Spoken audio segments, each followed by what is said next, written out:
Before you get to me, Allison said, putting one finger on her yellow legal pad, can we settle Mom's jewelry? Howard Bell stopped reading. My daughter leaned forward as if she had asked him to clarify a parking restriction. Emma should have it for the wedding, at least the sapphire and the pearls. And I don't want Aunt Ruth picking through everything before we know what's ours. Ruth made a sound beside me, a small dry click at the back of her throat. My wife had been dead 19 days. There were still 2 of Margaret's coffee cups in our dishwasher because I couldn't decide whether putting them away would be practical or obscene. Her cardigan was hanging on the hook inside our garage. That morning, I had moved around it sideways rather than let my shoulder touch it. And here was our daughter making a list. I looked at Allison. She had Margaret's dark eyebrows and my unfortunate habit of pressing her lips together before saying something she considered reasonable. Your mother isn't a tray being passed around, I said. Howard lowered the will to his desk. Allison stared at me. For just a second, I saw something naked in her face. Not greed, something closer to panic. Then it disappeared. Howard's office was on the 2nd floor of a converted brick house that still had a residential staircase. He had practiced law there for 32 years and apparently spent none of them selecting comfortable furniture. I was in a wooden armchair that had been designed either for a much smaller man or a confession. Allison sat across from me with her husband, Derek. Ruth was beside me. We had all been offered coffee, water, and tissues in a floral box placed prominently on the desk. Nobody had taken a tissue. That felt competitive somehow. I didn't say she was, Allison said. You asked for her jewelry before Howard even called your name. I asked what the plan was. No, you announced the plan. Derek shifted in his chair. He was a broad man with a kind face and the timing of somebody who had spent 20 years walking into arguments 3 minutes too late. Tom, he said, I think Allison just wants to make sure Margaret's things stay in the family. Ruth turned toward him. Where did you think I was going to take them, Derek? Pawn them from the trunk of my car? I didn't mean you specifically. You specifically said my name. Allison did. That's true, Howard said before he could stop himself. We all looked at him. He cleared his throat and straightened the pages in front of him. Perhaps it would be best if I continued. Howard had known Margaret and me for years. His wife played bridge with Ruth. He had come to the funeral and stood beside the fellowship hall's trash cans, holding a plate of potato salad because all the tables were full. Now he looked like a man who wished he had chosen veterinary medicine. Allison capped her pen. Fine. Howard resumed reading. There was no great estate to unveil. Margaret and I had 1 house, 2 retirement accounts, my workshop, her collection of sewing machines, and a 20-year-old Camry that made a squeak no mechanic had ever been able to identify. She left some money to the public library and to the hospice organization. Ruth was to receive their mother's china, which Ruth did not want, but Margaret had refused to throw away. That woman got the last word, Ruth murmured. Howard almost smiled. Margaret left Allison a cedar chest from the guest room, her recipe binders, and a quilt they had worked on together and never finished. She left our granddaughter Emma her sewing cabinet and the old family photographs stored inside it. Everything else came to me, as we had arranged years before. Ordinary, sensible, exactly like Margaret. When Howard finished, Allison looked down at her legal pad. She had written nothing since asking about the jewelry. So, there's no separate instruction? She asked. Howard rested his hands on the will. Not in the document. Maybe a letter?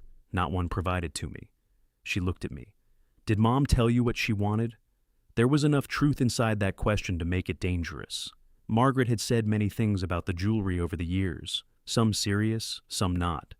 Once, after seeing a television commercial in which an elegant woman opened a velvet box, she had told me, if Allison fights Ruth over my department store pearls, let Ruth win. She bites. Ruth did bite. She had bitten a dentist when she was 11 and had never been allowed to forget it. Another time, Margaret said Emma might like the sapphire pendant someday. She said Allison should have the silver bracelet because it belonged to the beginning of us. She said she wanted the blue brooch buried with her, then changed her mind because, in her words, dead people had no business accessorizing. Those conversations had happened in the kitchens, cars, and our bed at 1 a.m. None of them had felt like instructions. They had felt like marriage. She told me she wasn't ready to decide, I said. Allison's expression tightened. She was sick for 14 months. I'm aware. I'm just saying she had time. Ruth turned all the way toward her. Your mother spent that time dying, honey. Derek reached for Allison's hand, but she moved it to pick up her notebook. I know what she was doing. Do you? Ruth asked. Okay, Howard said. I believe we've completed the formal portion.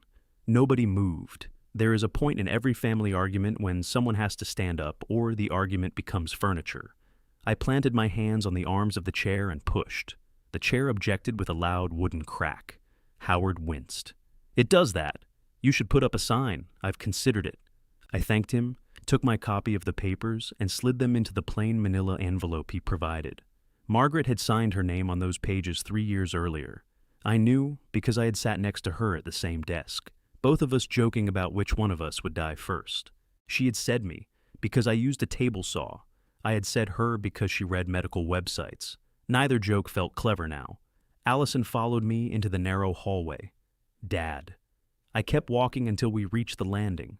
Framed on the wall was a black and white photograph of Howard's office when it had been somebody's home. A woman in a white dress stood on the porch. She looked annoyed by the future. Dad, can you stop? I stopped. Allison had always been attractive in a way that made strangers assume she was more confident than she felt. At 43, she wore her hair in the same neat shoulder-length cut Margaret had worn at that age. She had dressed for the reading in a navy blazer and low heels. There wasn't a wrinkle on her. Derek came out behind her, followed by Ruth, who had no intention of pretending she wasn't listening. I shouldn't have brought it up like that, Allison said. That was close enough to an apology that the old me would have accepted it, improved it, and handed it back to her with no rough edges. I waited. She rubbed her thumb against the spiral binding of her notebook. Emma's wedding is 5 months away. Mom knew how important it was. To Emma? Allison blinked. To all of us. Those aren't the same thing. I didn't say they were. You keep saying you didn't say things right after you say them. Derek looked at the ceiling. Ruth looked delighted. Allison's cheeks colored. I am trying to make sure Mom is part of the wedding. She'll be part of it whether somebody wears her necklace or not. That's easy for you to say. The words came out fast. She heard them at the same moment I did. Why is that easy for me to say? I asked. She glanced toward Ruth, then Howard's closed office door. I mean, you have all her things, the house, her clothes. Everything is still where she left it. For 19 days. I know how long it's been. Then why are we dividing her jewelry on a staircase? Derek put a hand lightly against Allison's back. She stepped away from it. You don't understand what those things mean between a mother and a daughter, Ruth said. Thomas bought half of them. That isn't what I mean. No, I said. I don't think it is. The front door opened below us, letting in a rectangle of hard October light. A young couple entered, saw the 4 of us blocking the stairs, and immediately became fascinated by the umbrella stand. I moved aside. This isn't the place, Derek said quietly. Allison gave a short laugh. Apparently, there is no place. She went down the stairs, heels striking each step with clean little knocks. Derek followed after nodding to me in a way that managed to communicate sympathy, embarrassment, and a request not to make his afternoon worse. Ruth watched them leave. She's grieving, she said. I know. She's also behaving like an ass. I know that too. Ruth adjusted the purse on her shoulder. She was 65, 3 years younger than Margaret, with short gray hair and the shoulders of a former swim coach. People often called her blunt when they meant inconvenient. For the record, she said, I don't want the pearls. I didn't think you did. They make me look like a county clerk. You were a county clerk. Exactly. I've escaped. Outside, Allison and Derek were standing beside their SUV. She was talking with both hands now.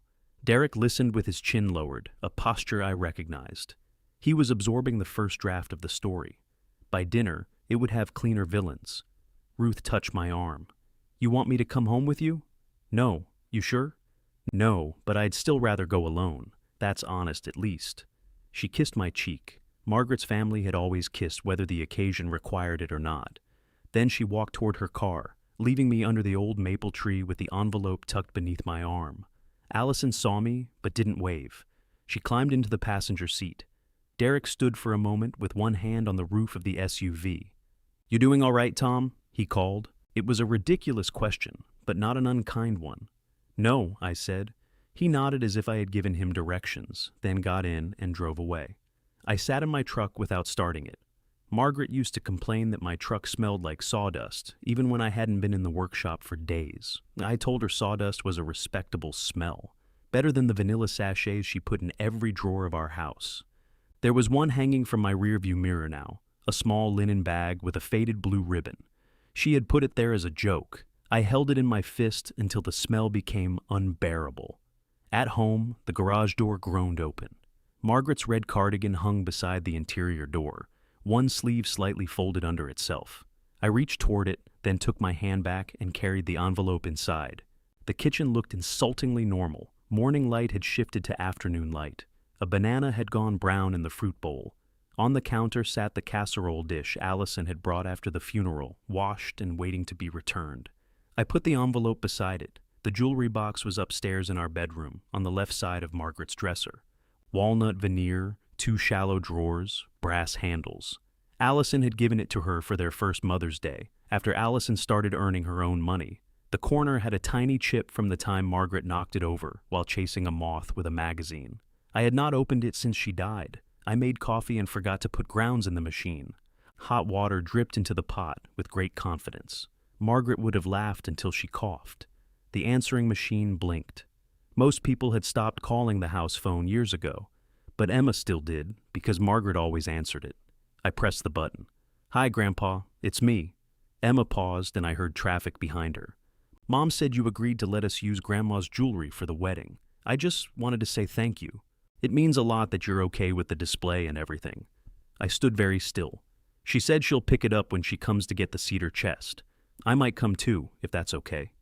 Love you. The machine clicked. Upstairs, directly above me, Margaret's jewelry box sat unopened. On the counter, Allison's casserole dish waited to go back. I played the message again. The second time, I noticed the careful cheer in Emma's voice. It was the tone people had started using with me after the funeral, as if a sudden noise might cause pieces to fall off. I picked up the phone and dialed her cell. It went to voicemail. "Emma, it's Grandpa. There's been a misunderstanding. Don't worry about it, and don't let your mother worry you about it either. Call me when you have a chance." I hung up, then immediately regretted the part about her mother. Margaret used to say I could turn any simple sentence into a hallway with 6 doors. I tried again. Voicemail. "It's me again." That last message sounded more dramatic than I intended. "Nothing is wrong. Well, plenty is wrong, but nothing new. Call me." That was worse.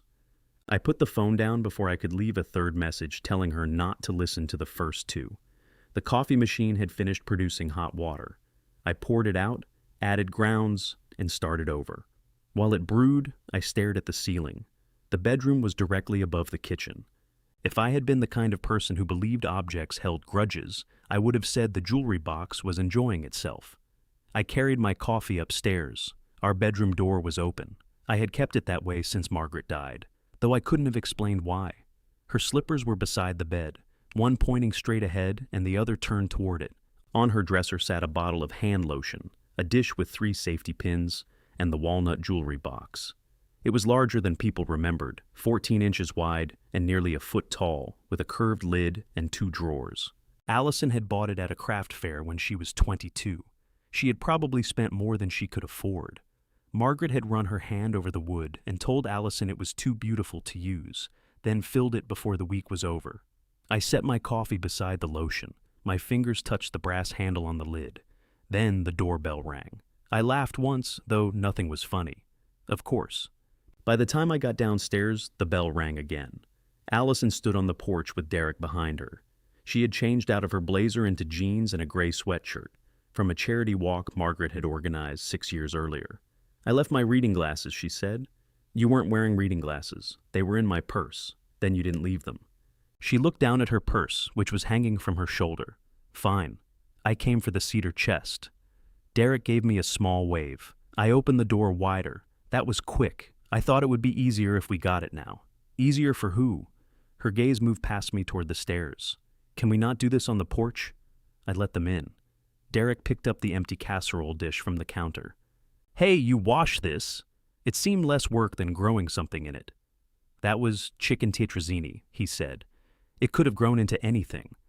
Allison didn't smile. She saw the envelope from Howard's office beside the dish, then looked at the answering machine. "You called Emma. Emma called me. I told her she didn't need to. She was thanking me for something I hadn't agreed to. Allison crossed her arms. I was going to talk to you. You did talk to me. I mean, after everybody calmed down. I was calm at Howard's office. That doesn't mean you were being reasonable. Derek set the dish down again, deciding against becoming attached to it. I said, "You told Emma you were picking up the jewelry. I told her I thought we had it settled. We had it settled in opposite directions." Dad, Mom wanted her things used at the wedding. We talked about it. What did she say? Allison's chin lifted. She said it would be beautiful. That's not an answer. It's exactly what she said. About what? The display, the photographs, pinning some of her brooches into the flowers. She liked the idea. When did you have this conversation? In June. Margaret had still been walking in June, slowly and usually with one hand pressed against her right side, but she had been walking. Emma had brought over fabric samples one Saturday. Margaret sat at the kitchen table, touching each one as if she could read the future through linen. I remembered Allison talking about photographs and flowers. I remembered Margaret saying, "That could be beautiful." She had also told me later that Allison was turning the reception into a museum. Both things could be true with Margaret. She rarely made life convenient enough to offer only one version. Liking an idea is not the same as giving you her jewelry, I said. She didn't think she had to formalize every conversation. At the moment, you seem very interested in what she formalized. Allison looked toward the window. The backyard was scattered with maple leaves. Margaret usually raked them into piles along the fence, then complained when the wind redistributed her work. "I shouldn't have said Ruth's name," she said. From another room, it might have sounded like an apology. "No," I said. "You shouldn't have told Emma I agreed. I was trying to keep her out of an argument, by telling her the argument was over and you won." Derek rubbed both hands over his face. "Does anybody want me to go get the chest?" "No," Allison and I said together. For 1 second, we were a family again. Derek's mouth twitched.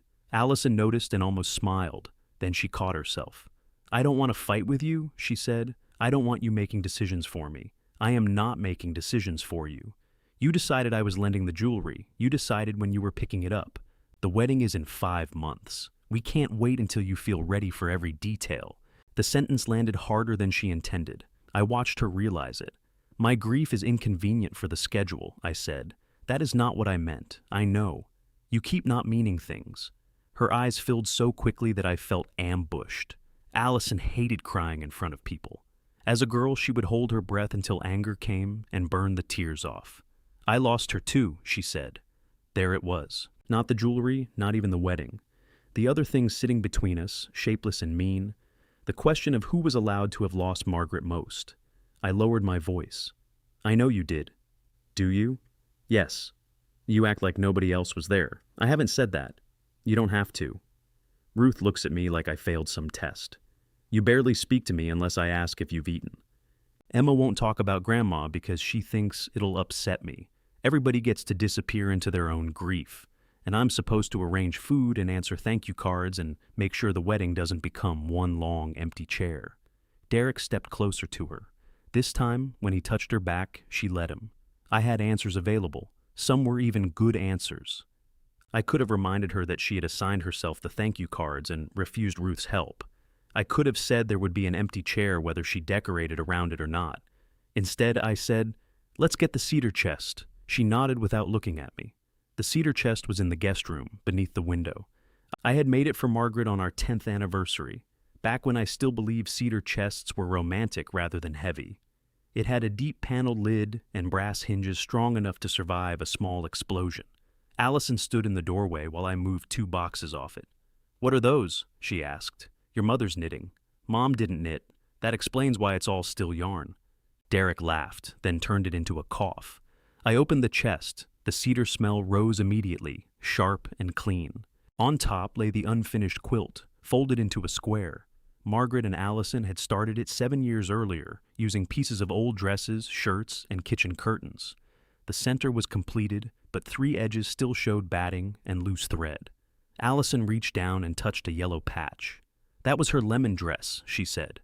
She hated that dress. She wore it all the time. She hated it every time. She said you liked it. I lied once, and she punished me for 9 summers. Allison gave a small, wet laugh. She lifted the quilt, and beneath it were the recipe binders, 2 linen tablecloths, and a stack of old magazines Margaret had apparently considered precious enough to preserve. Allison opened the top binder. Margaret's handwriting ran across the first page in blue ink, Sunday biscuits, with an arrow pointing to the words, more buttermilk. Allison pressed her lips together. "You can leave it for now," I said. "No, it's mine." I didn't say it wasn't. If I leave it, Ruth will decide you need help and reorganize the whole house. Ruth is afraid of the basement. I can trap her down there if necessary. She closed the binder. Mom told her about the cricket. Everybody knows about the cricket. It jumped into her shirt. She makes it sound like military service. For a few minutes, we talked about Margaret without fighting over her. It was so ordinary that I almost trusted it. Derek and I carried the chest downstairs. Allison followed with the quilt and binders. At the front door, she stopped and looked up toward the second floor. "Where is the jewelry box?" "In the bedroom. I'm not asking to take it right now." "You told Emma you were?" "I was wrong about that." It was the cleanest thing she had said all afternoon. I waited for whatever came after it. She shifted the binders against her hip. "But we need to make a decision soon. The florist has to know how many pieces she's working with. The florist isn't touching your mother's jewelry. You don't even know what she's doing." "No." "Then how can you decide? Because anyone described to me as the florist is not getting a sapphire pendant." Derek nodded thoughtfully. "That does sound like a good general policy." Allison shot him a look. He raised both hands. "I'm carrying the chest." They loaded it into the back of their SUV. Before Allison got in, she took a white binder from the passenger seat and brought it to me. "I made copies of the pages that involve you." I held it without opening it. Pages that involve me. The arch, the tables, transportation from the hotel. Nothing we haven't discussed. We discussed the arch when Margaret was alive, and you said you could build it. I said I could. I didn't say I would. Her face changed again. Mom drew it. "I know." "So, you're not doing it now?" "I didn't say that either. I need an answer by Friday." "No, you want one by Friday. What is the difference?" "About 4 days." She got into the SUV and shut the door. Derek secured the hatch, then came back to where I stood. Through the windshield, Allison stared straight ahead. "She's not sleeping," he said quietly. "Neither am I." "I know. If she stops moving, it all catches up. That doesn't mean everybody else has to move where she puts them." He looked back at his wife. "No, it doesn't." That surprised me enough that I had nothing ready. He squeezed my shoulder, got into the driver's seat, and backed away. Inside, I opened the white binder at the kitchen table. Colored tabs divided the sections.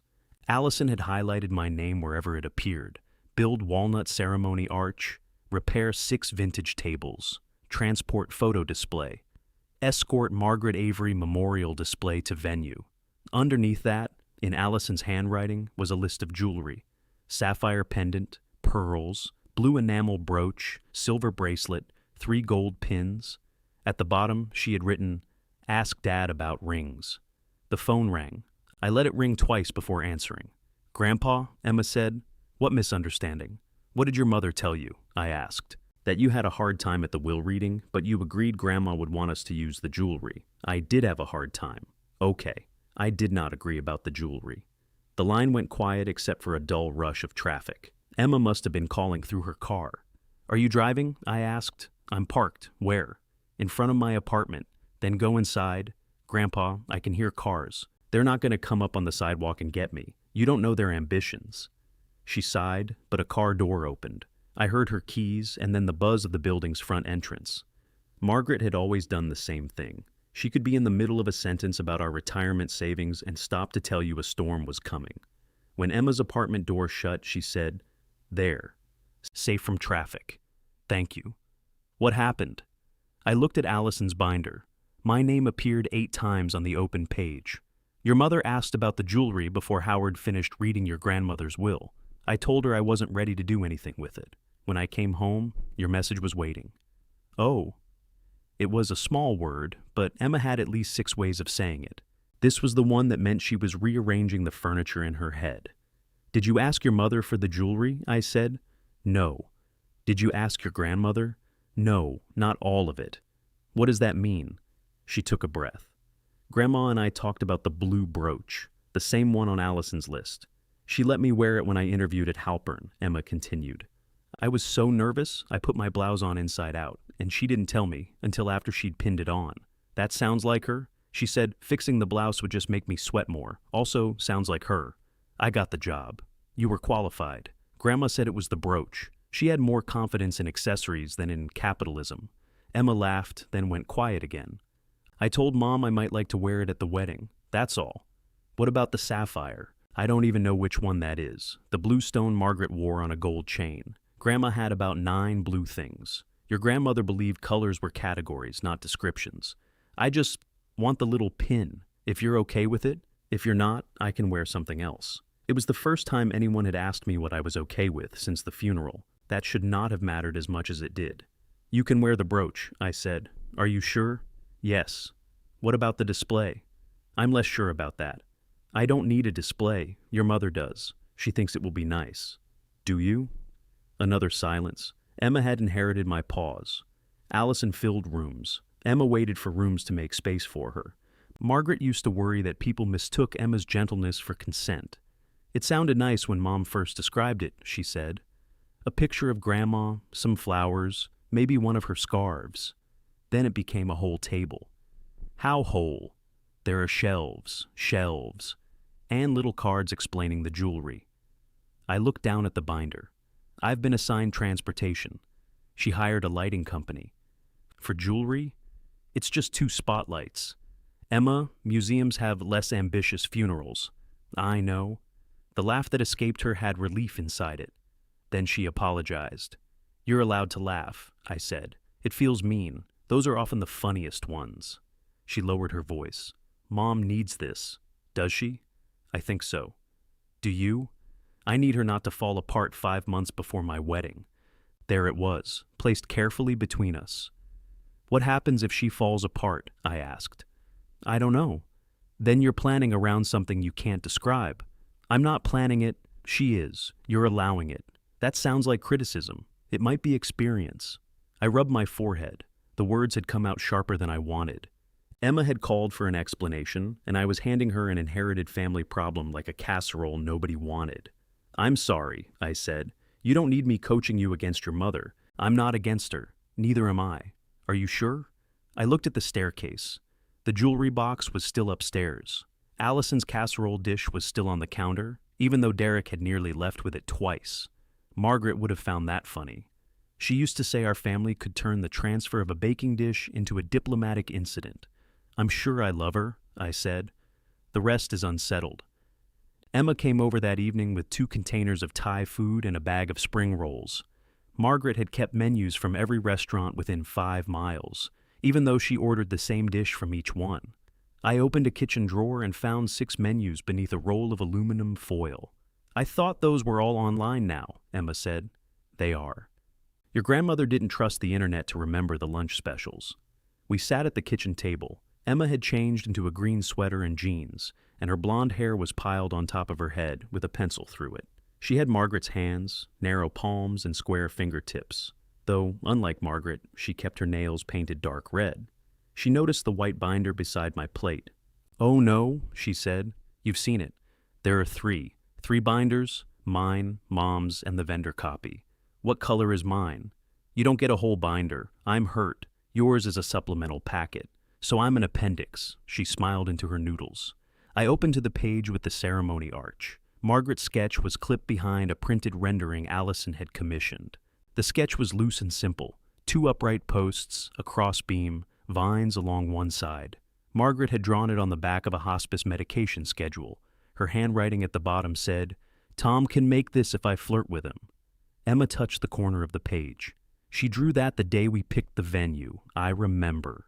She was having a good day. She slept for 4 hours after you left. The comment dimmed her face, and I regretted it. I didn't know, she said. You weren't supposed to. She wanted to help. Mom says planning the wedding gave her something to look forward to. It did. Then why are you mad about it? I'm not mad about the wedding. You're mad about the arch. I'm not even mad about the arch. You sound mad. I'm 68 years old, Emma. Everything I say sounds a little mad. She waited. I closed the binder. Your grandmother drew something she thought I could build. Your mother turned it into a deadline without asking me. Those are different things. So, do you want to build it? I don't know yet. Emma pulled the pencil from her hair, and it fell around her shoulders. You don't have to. It was what I wanted someone to say. Hearing it made me defensive. I'm capable of building an arch. I know. I could finish it in 2 weekends. I know that too. I'm not refusing because it's difficult. I didn't say you were. For a moment, I heard Allison so clearly that I nearly smiled. Emma saw it. What? Nothing. That's not true. You and your mother don't look as much alike as people say, but every now and then, one of you borrows the other one's face. She made a doubtful noise and pushed the spring rolls toward me. After we ate, she helped clear the table. She knew where everything belonged, though she hadn't lived in our house since college summers. Margaret had complained when Emma loaded the dishwasher incorrectly, then quietly reloaded it after she left the room. Emma placed a plate in the lower rack. Not there, I said. She froze. I moved it 2 slots to the left. Grandma got to you, she said. We make compromises in marriage. You used to say all the plates ended up wet either way. I was reckless then. She laughed, and for a few seconds the kitchen felt occupied instead of preserved. When the dishwasher started, Emma dried her hands. Can I see the brooch? My body reacted before my mind did. My shoulders tightened. My eyes went to the ceiling. She noticed. Never mind. No. It's all right. You don't want to open the box. I have to eventually. Not for me. That made me want to do it for her. We went upstairs. At the bedroom door, Emma stopped as if the room belonged to someone sleeping. She had been in there during Margaret's last weeks, but everything looked different without the hospital bed we had rented. The rug still showed 4 shallow dents where its wheels had stood. Emma went to Margaret's side of the bed and touched the quilt. It still smells like her. I can't tell anymore. That's because you're in the house. I stood in front of the dresser, the jewelry box weighted between the lotion and the little dish of safety pins. I put my hand on the lid. Your mother gave her this, I said. I know, she's told me. Of course she has. I lifted the lid. A tiny mechanical hinge caught halfway, then released with a click. The inside was lined in faded cream velvet. Necklaces lay in loose curves, some tangled despite Margaret's repeated promises to organize them. The pearls were coiled near the back. Her wedding ring sat in a shallow groove beside mine from the hospital, where a nurse had handed it to me in a plastic specimen cup. I had forgotten I put it there. The sight of it emptied the room of air. Emma stepped closer but didn't touch me. That was another thing she had learned from Margaret. Sometimes love meant not putting your hands on somebody just because they were hurting. I'm sorry, she whispered. I nodded. The blue brooch was in the first drawer. I knew exactly where Margaret kept it, tucked beside a pair of clip-on earrings shaped like leaves. I pulled the drawer open. There, Emma said softly. The brooch was smaller than my memory, an oval of blue enamel surrounded by tiny painted flowers. One of the flowers had been rubbed nearly white. Emma held her hand above it, then drew back. You can pick it up, I said. Not yet. She looked at the open box, at the pearls and chains, and Margaret's plain gold ring. I think Mom wants all this to say Grandma chose her, she said. I looked at my granddaughter. Why would Allison think she didn't? I asked. Emma's eyes stayed on the jewelry. You should probably ask her. I have asked her, Emma said. And she says Grandma trusted everybody except her. That's not true. I know. Do you? Emma leaned against the dresser. Mom talks about the ring. The room seemed to narrow around the open jewelry box. What does she say about it? That Grandma never forgave her for losing it.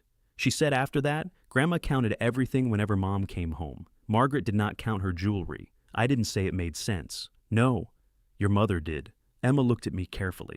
She was 19, right? 19 and old enough to know she was taking something she'd been told not to take. The ring had been gold with a small garnet in the center, not especially valuable. Margaret's father gave it to her when she graduated from college. Allison borrowed it for a party without asking, then came home without it. First she said it must be in her friend's car. Then she said it might have fallen off in a restaurant bathroom. By the 3rd day, the story included a nightclub none of us had known she visited. Margaret was furious. I remembered her standing at the kitchen sink with both hands braced against the counter while Allison cried at the table. I also remembered what I did afterward. I told your mother Margaret was overreacting, I said. Emma's eyebrows rose. You did? I said it was just a ring. Was it? No. I had known it wasn't even then. But Allison's crying made me uncomfortable. and Margaret's anger made the whole house feel unsafe. So, I took Allison for a drive. I bought her a hamburger she didn't eat and told her I would talk to her mother. For months after that, Allison came to me whenever Margaret said no. I would soften the no, delay it, or turn it into a maybe until Margaret looked unreasonable for insisting. Grandma told Mom she could never borrow anything again, Emma said. She told her she had to ask. That's not how Mom remembers it. People are generous when editing their own history. Are you? The question was quiet. I looked at her. Probably not as much as I should be. Emma nodded, accepting that without letting me off. She reached toward the blue brooch again, then stopped with her fingers an inch above it. Can we close this? I slid the drawer in and lowered the lid. The hinge clicked softly. Downstairs, Emma put on her coat. At the front door she hugged me, and I felt how thin she was through the green sweater. Margaret would have fed her something immediately. Don't tell Mom? I said she wants to be chosen, she said. I won't. I shouldn't have said it. You're allowed to notice your mother. I don't want her to think we're talking about her. We are talking about her. That's exactly what she'll hate. After Emma left, I stood at the window and watched her taillights disappear. I understood her fear. Allison did not mind being discussed if she controlled the discussion. What she hated was the possibility that people had compared notes. The white wedding binder remained on the table. I turned to Margaret's sketch again. Her line for the crossbeam was crooked because her hand had begun to shake by then. Below it, Allison's printed rendering showed polished walnut posts wrapped in flowers, with measurements precise to 1/8 of an inch. I had already built the arch twice in my head. I knew which joints I would use and how I would brace the feet so it wouldn't tip if the March wind came hard across the venue lawn. That was the trouble with being useful. Sometimes your hands agreed before the rest of you had been consulted. On Friday morning, Allison sent a text. Need answer on arch today. Florist meeting Sunday at 4. Dinner after. Please come. No mention of the jewelry. At 11, a second message arrived. Emma and Evan will be there.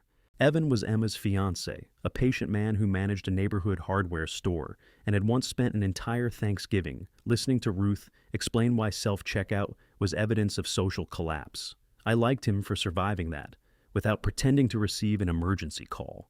At 3, Allison sent a photograph of Margaret's sketch. Mom really wanted this. I set my phone face down on the workbench. I had gone into the shop intending to sharpen chisels. Instead, I spent an hour rearranging clamps that had been arranged adequately for years. Margaret used to stand in the doorway and ask whether I was working or avoiding work with greater precision. The lumber rack held 3 walnut boards long enough for the crossbeam. I pulled one halfway out, checked the grain, then slid it back. Sunday afternoon, Allison opened her front door before I reached the bell. You came, she said. You invited me. That has not always guaranteed anything lately. She moved aside. The cedar chest sat against the dining room wall, with the unfinished quilt draped over it. Margaret's recipe binders were stacked on a sideboard beside framed photographs Allison had brought from our house after the funeral. One showed Margaret at 30, barefoot in our first kitchen, holding a burned pie with both oven mitts. Another was from Emma's college graduation. Margaret stood between Allison and Emma, smiling into the sun. Allison had already arranged the room into an argument. Derek was in the kitchen opening a bottle of wine. Tom. Red or white? What are we eating? Chicken. That doesn't help. It has lemons. White. I knew you'd bring clarity.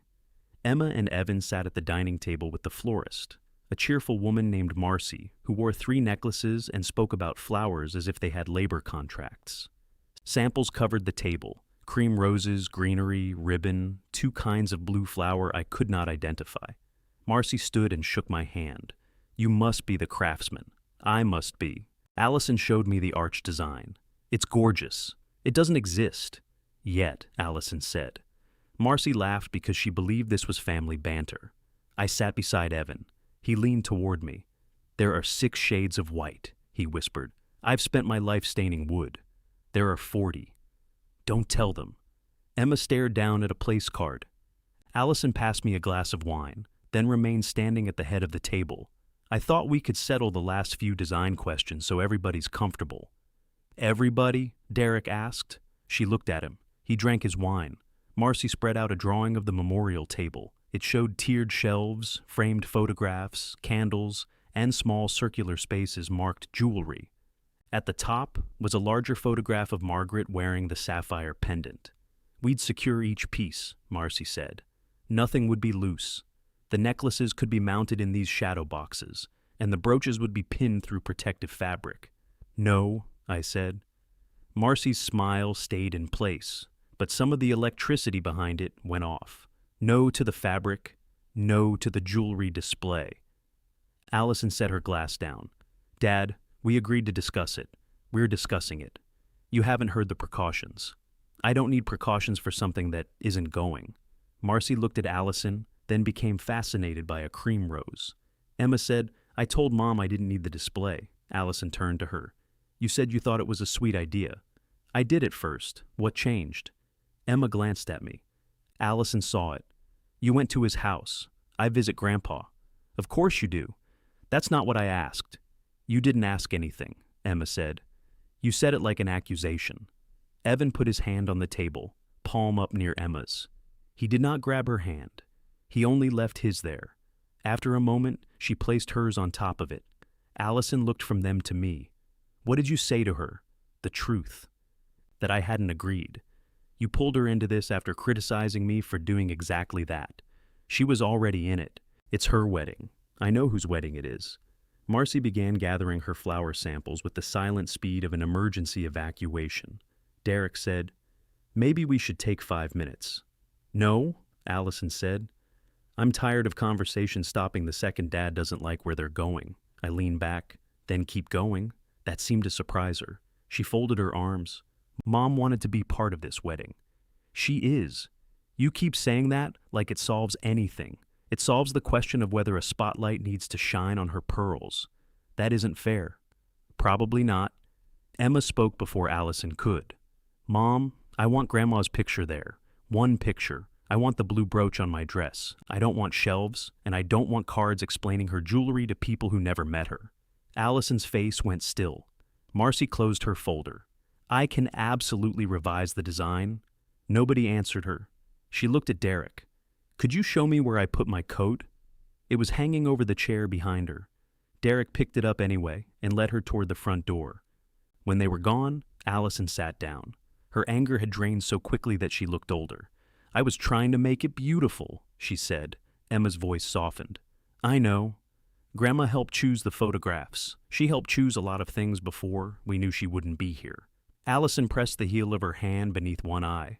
I could feel the old machinery starting inside me. The urge to improve the moment. I could tell Emma her mother meant well. I could tell Allison that Emma was overwhelmed. I could take each sharp sentence, sand it down, and return it harmless. Instead, I drank my wine. Evan cleared his throat. While we're saying what we actually want, can I ask about the arch? Allison looked up.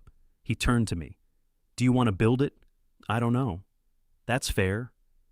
Allison stared at him. We need an arch. We need to get married, Evan said. The venue already has an oak tree.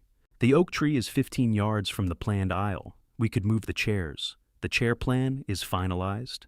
Emma squeezed his hand. I like the tree. Allison looked at her daughter as if she had announced plans to marry in a parking lot. What about your grandmother's drawing? Emma glanced at the sketch lying among the flower samples. Grandma drew an idea. She didn't issue a command. Derek returned from pretending to help Marcy find her coat. He stopped at the edge of the room. Allison looked at me. That sounds like you. No, I said. It sounds like Emma. You get to keep everything, she said. The house, the jewelry, all of Mom's private little stories. Now you get to decide what she meant, too. I felt the answer rise, hot and complete. Then I saw the unfinished quilt behind her, one yellow square from a dress Margaret hated every time she wore it. I haven't decided what she meant, I said. I'm trying to stop you from deciding for all of us. Allison stood so abruptly her chair struck the sideboard. You know what? Forget the arch. She lifted Margaret's sketch, folded it once through the crooked pencil line, and handed it to me. Take it home with the rest of her. I took the paper from her. The fold ran directly through Margaret's note. Emma pushed back her chair. Mom, why would you do that? It's a piece of paper. It was Grandma's. Allison gave a sharp laugh. That's apparently the only thing that gives anything value now. Derek stepped into the room. Allison. No, I understand. Dad gets to say no to whatever he wants because he's grieving. Emma gets to change whatever she wants because it's her wedding. I'm the only one expected to keep doing things while everybody judges how I do them. Nobody asked you to keep doing all of this, Emma said. Her mother's face changed. Emma saw it and looked down. That came out wrong. No, Allison said. It came out. I smoothed the folded sketch against the table with my palm. Margaret did ask you to help with the wedding. Thank you. She didn't ask you to become the wedding. The room went quiet. Derek shut his eyes. It was crueler than I intended, but intention had become an unreliable defense in our family. Allison picked up her wine glass. For a moment, I thought she might throw it. Instead, she carried it to the kitchen, rinsed it, and placed it upside down in the drying rack. Dinner's in the oven, she said. You can stay if you want. Then she walked upstairs. Derek stood with one hand on the back of her empty chair. I should go talk to her. Yes, I said. Emma said, Dad, wait. But he was already following Allison. Evan began gathering the flower samples Marcy had left behind. Do these need water? They're samples, Emma said. They're still flowers. He found a vase under the sink and filled it. It was such a calm, practical thing to do that I disliked him for a second. Margaret had made usefulness look effortless, too. Emma folded her arms over her stomach. I made everything worse. No, I said. You said what you wanted, and now she's upstairs crying. Both things can be true. She looked toward the ceiling. I hate this. I know. You don't look like you hate it.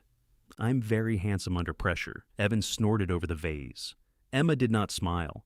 You looked almost happy when you told her she was taking over. I wasn't happy. You were something. She was right. There had been satisfaction in finally saying it. After years of swallowing my irritation and calling that kindness, the truth had come out with teeth, and part of me enjoyed watching it bite. I should not have said it that way, I admitted. Then tell her. I will. When? Not while she's upstairs deciding which parts she heard. That sounds like an excuse. It might be. Emma grabbed her coat from the back of the chair. Evan set the rescued flowers in the center of the table. We're going, she said. I'll walk you out. On the porch, the air had turned cold enough to show our breath. Emma went ahead to the car. Evan stayed beside me. For what it's worth, he said. I really do like the oak tree. You don't have to manage me. I'm not. I'm trying to get out of building an arch. That made me laugh. He put his hands in his coat pockets. We want you there, Tom. Not as the carpenter. I know. I'm not sure Allison does. The use of her first name, rather than Mrs. Avery or Emma's mom, told me they had already fought about this more than I knew. If you and Emma need something from me, I said, ask me yourselves. We will. And don't let Allison tell you I agreed before I answer. Seems like a useful policy. Emma rolled down her window. Evan, he gave me a small salute and went to the car. I stayed on the porch after they left. Through the dining room window, I could see Margaret's unfinished quilt hanging over the cedar chest. Allison had displayed it as if she were honoring it, but the loose batting along one edge had begun to sag. I went back inside long enough to retrieve my coat and wedding binder. Derek came down the stairs as I reached the door. She needs a little time, he said. So do I. He glanced at the folded sketch in my hand. Are you going to build it? Why does everyone need that answer tonight? Because when Allison doesn't know something, she fills in the blank. I've noticed. She thinks you're pulling out of the wedding. I haven't pulled into the wedding. I've been handed assignments. You did say you'd help. I said that 6 months ago, when Margaret was alive and the wedding was smaller. Derek leaned against the wall. He looked tired. Not funeral tired, marriage tired. I know she's overdoing it, he said. Then tell her. I do. When? He stared at me. It was unfair, and we both knew why. I was asking him to confront his wife after spending most of my marriage sending Margaret into every difficult conversation alone. Good night, Derek, I said. At home, I opened Margaret's sketch on the workbench and placed 2 heavy clamps on the corners to flatten it. Under the bright shop light, the fold looked worse. The pencil line through the crossbeam had smudged, and the word flirt was split after the L. I found a clean sheet of tracing paper. I could have copied the design in 10 minutes. The walnut was already on the rack. My mortising machine was set up from another project. Instead, I turned off the light. At 8 the next morning, a delivery truck blocked my driveway. A man in a brown jacket stood beside the open cargo bay with a clipboard. Behind him were 6 round wooden tables stacked on edge, each one scratched, stained, and decorated with peeling white paint. "Thomas Avery?" he asked. "Yes." 6 vintage banquet tables for restoration. "No." He checked the clipboard. "That's what it says." "I'm not saying you have the wrong address. I'm saying no." He looked from the clipboard to me. "Customer said you'd know what to do." "That sounds like my daughter. Could be." "Name says Allison Avery Mills." "That's my daughter." "So? I unload them?" "No." The man scratched his jaw. "I drove 40 minutes. I'm sorry. I've got another delivery after this. I'm still sorry." He called his dispatcher. I stood in the driveway wearing slippers and a flannel shirt, while he explained that the recipient was refusing 6 distressed tables. He covered the phone. "Are they distressed now, or is that what you're supposed to fix? I believe distress is the desired condition." He relayed that. The dispatcher apparently had opinions. My phone rang in the house, then my cell rang in my pocket. "Allison?" I answered. "Good morning. Why are you refusing the tables? You knew they were here quickly." The driver called the rental company. "They're very communicative." "Dad, we discussed this." "No, your binder discussed it. You said you would help with the tables." I said I would look at them. "Well, look." The driver gave me an exhausted wave toward the truck. "I can see them from here," I said. "They need at least 3 days of work. That's why they're being delivered now. I'm not doing it." There was a pause. "Because of last night?" "Because I never agreed. You are punishing me. I'm declining a job." "It isn't a job. It's your granddaughter's wedding." "Then why didn't Emma ask me?" "Because she thought it was handled. By you." The driver pointed at his watch. "I have to go," I said. "Dad, do not send those tables back. They're not coming off the truck. I paid a delivery fee. Then you should have called. I did call. You didn't answer. You sent me a binder. That was the information." "No, Allison. Information is not permission." She went quiet. I could hear her breathing. For a moment I thought she might say something different. Instead she said, "Mom would never have done this to me." It worked. The sentence went directly where she aimed it. Margaret would have helped. She would have complained to me while sanding one table herself. She would have stayed up too late sewing runners to match them. Then she would have told everyone the next day that Allison was carrying too much. Margaret had loved Allison. Margaret had also been exhausted by her. "Your mother isn't here to answer for," I said. "No, she isn't." Allison hung up. I told the driver to take the tables back.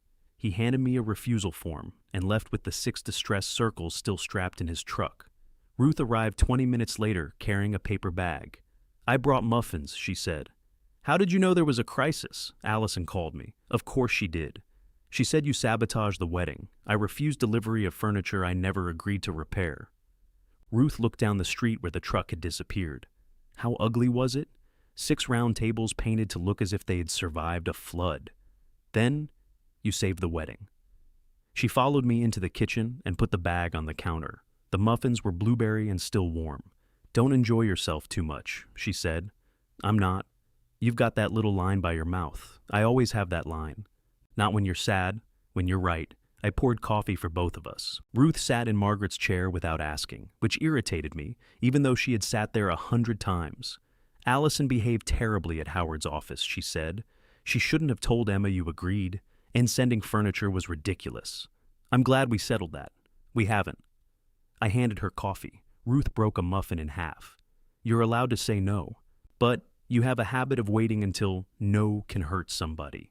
"That's not true. It is absolutely true. You hate the discomfort of stopping things early. So you nod, you avoid, you say you'll think about it, and then, when the other person has built a whole plan around your silence, you act surprised. I told Allison I hadn't agreed.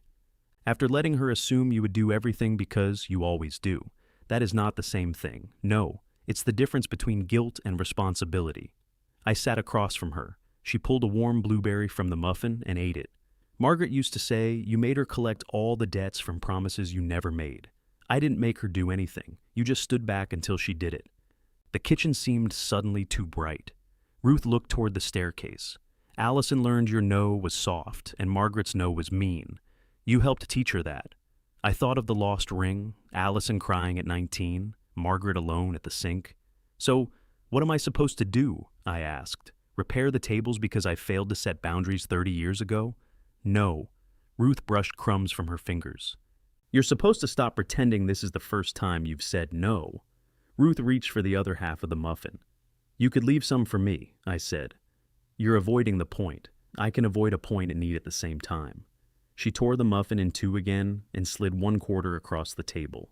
There. Growth. I looked at the miserable piece in front of me.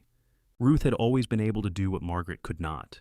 Criticize me without making me want to defend myself for more than 5 minutes. Maybe it was because I had never promised to love her in sickness and health. The stakes were lower with a sister-in-law. Did Margaret talk to you about the jewelry? I asked. Sometimes. What did she say? That depends. Are you asking whether she secretly appointed me jewelry sheriff? No. Good, because the answer is no. She mentioned Emma liking the blue pin. She thought Allison should eventually have some things. She thought you'd know which things mattered to whom. That sounds like her. She also worried Allison would come through the house with labels before the funeral flowers died. I stared at Ruth. She said that? Not in those exact words. What were the exact words? Ruth drank her coffee. She said, Allison will organize my death if we let her. That sounds exact. It is. I pushed my untouched piece of muffin away. Why didn't she say that to Allison? She did, in smaller ways. Allison heard criticism. Margaret heard herself becoming her own mother. Then they both called me. And what did you do? Complained about them to each other. At least you're honest. No, I'm old. People confuse the two. She looked toward the staircase again. Don't give Allison the box because she's making noise. But don't turn it into a locked door just because you finally enjoy having a key. I don't enjoy any of this. That line is back. I touched the corner of my mouth before I could stop myself. Ruth smiled. Margaret wanted those things used, she said. Not all at once, and not as table decorations, but she didn't believe in preserving objects until nobody remembered why they mattered. I opened the box last night. Ruth's expression softened. How was that? Her ring was inside. Oh, Tom, it was where I put it. That doesn't make it easier. I know. She reached across the table and covered my hand. Ruth was not usually gentle. Even her sympathy had elbows. I let her hold on for a moment. Then she patted my knuckles and took my quarter of muffin. I waited until she swallowed. Allison folded Margaret's arch drawing. I heard. Of course you did. She regrets it? She called you after I left? She called me during dinner. Derek was upstairs trying to calm her down, so she went into the bathroom. She's 43. Bathrooms have no age restriction. I pictured Allison sitting on the closed toilet lid in her own house, whispering furiously into her phone while her family waited downstairs. It was absurd. It was also so familiar that my anger loosened. I told her she'd become the wedding, I said. Ruth grimaced. That was ugly. It wasn't completely untrue. The best ugly things usually aren't. I should apologize. Yes. She still doesn't get the jewelry. An apology is not a coupon, Thomas. After Ruth left, I took Margaret's sketch from the workshop. The fold had flattened overnight beneath the clamps, though the line remained. I carried it to the kitchen and placed it inside the white binder without tracing it. Then I called Allison. She did not answer. It's Dad, I said after the beep. What I said last night was cruel. You have done a lot for this family and for Emma's wedding. I know some of it came from loving your mother, and I know some of it came from trying to keep moving after she died. I should not have said you became the wedding. I stopped. Apologies always tempted me to keep talking until the apology disappeared. I am sorry for that.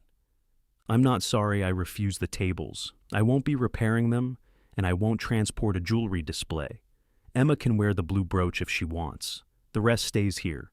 I'll talk to Emma and Evan about anything they want from me. I love you. Call when you're ready.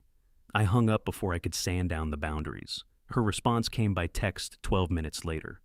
Received. It was the kind of word people used for packages and legal warnings. I spent the afternoon in the workshop repairing a drawer from Margaret's sewing cabinet. Emma would receive the cabinet eventually, but one runner had split, and the lower drawer stuck halfway out. I removed it, cut a new strip of oak, and fitted it without glue first. The work required just enough attention to quiet me. Wood did not care whether you meant well. A joint fit or it didn't. Derek arrived while I was sanding. He stood in the open doorway holding Allison's casserole dish. Thought you might want this back, I said. This is yours. Allison brought food in it. She used your dish? It came from our cabinet. He turned it over and found Margaret's initials written on the bottom in black marker. Well, he said, that explains why I don't recognize it. He set it on the bench. Did Allison send you? No. Does she know you're here? Yes. Did she approve?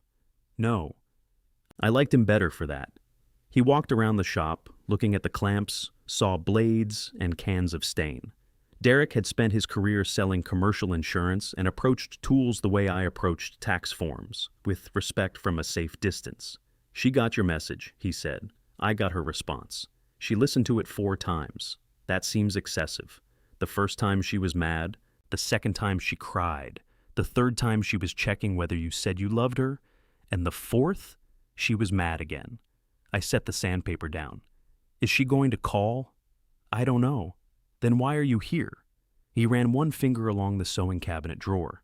Because I think you believe the wedding plans are just Allison bossing people around. They're not just that. She and Margaret planned a lot of this together.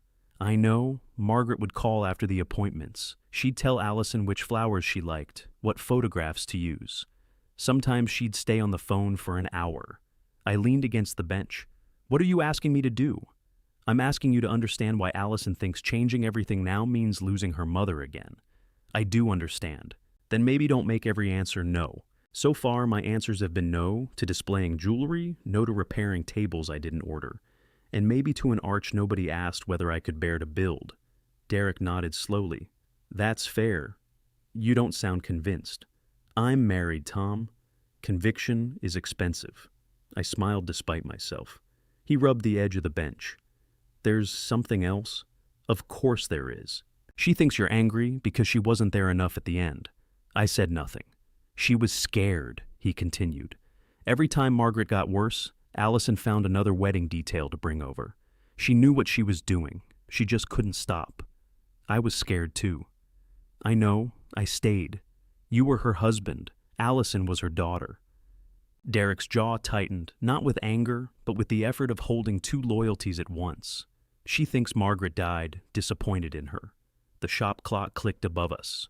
Did Margaret say that? I asked. Not to me. Then why does Allison think it? Because Allison was disappointed in herself. That answer was better than I wanted it to be. Derek picked up the casserole dish again, realized it was mine, and put it back. Emma and Evan are going to the venue tomorrow, he said. They're moving the ceremony to the oak tree. I heard they liked it. Allison isn't going. Her choice? Emma's. That surprised me. Emma asked her not to come. She said they wanted 1 hour to walk the site without discussing flowers, chairs, photographs, fabric, weather contingencies, or Margaret. How did Allison take that? She alphabetized the pantry. I looked at the cabinet drawer on my bench. Do they want me there? Emma said she was going to call. The phone rang before Derek reached the end of my driveway. Emma asked if I would meet them at the venue the next morning. Her voice was careful, but the request was hers. I said yes before asking what she needed from me. Just look at the tree, she said. Evan thinks the ground might be uneven. That man sells hardware and suddenly he's a civil engineer. He also wants to know if the chairs will sink. Depends on the weather. I knew you'd say that. Then why ask? Because when you say it, he believes it.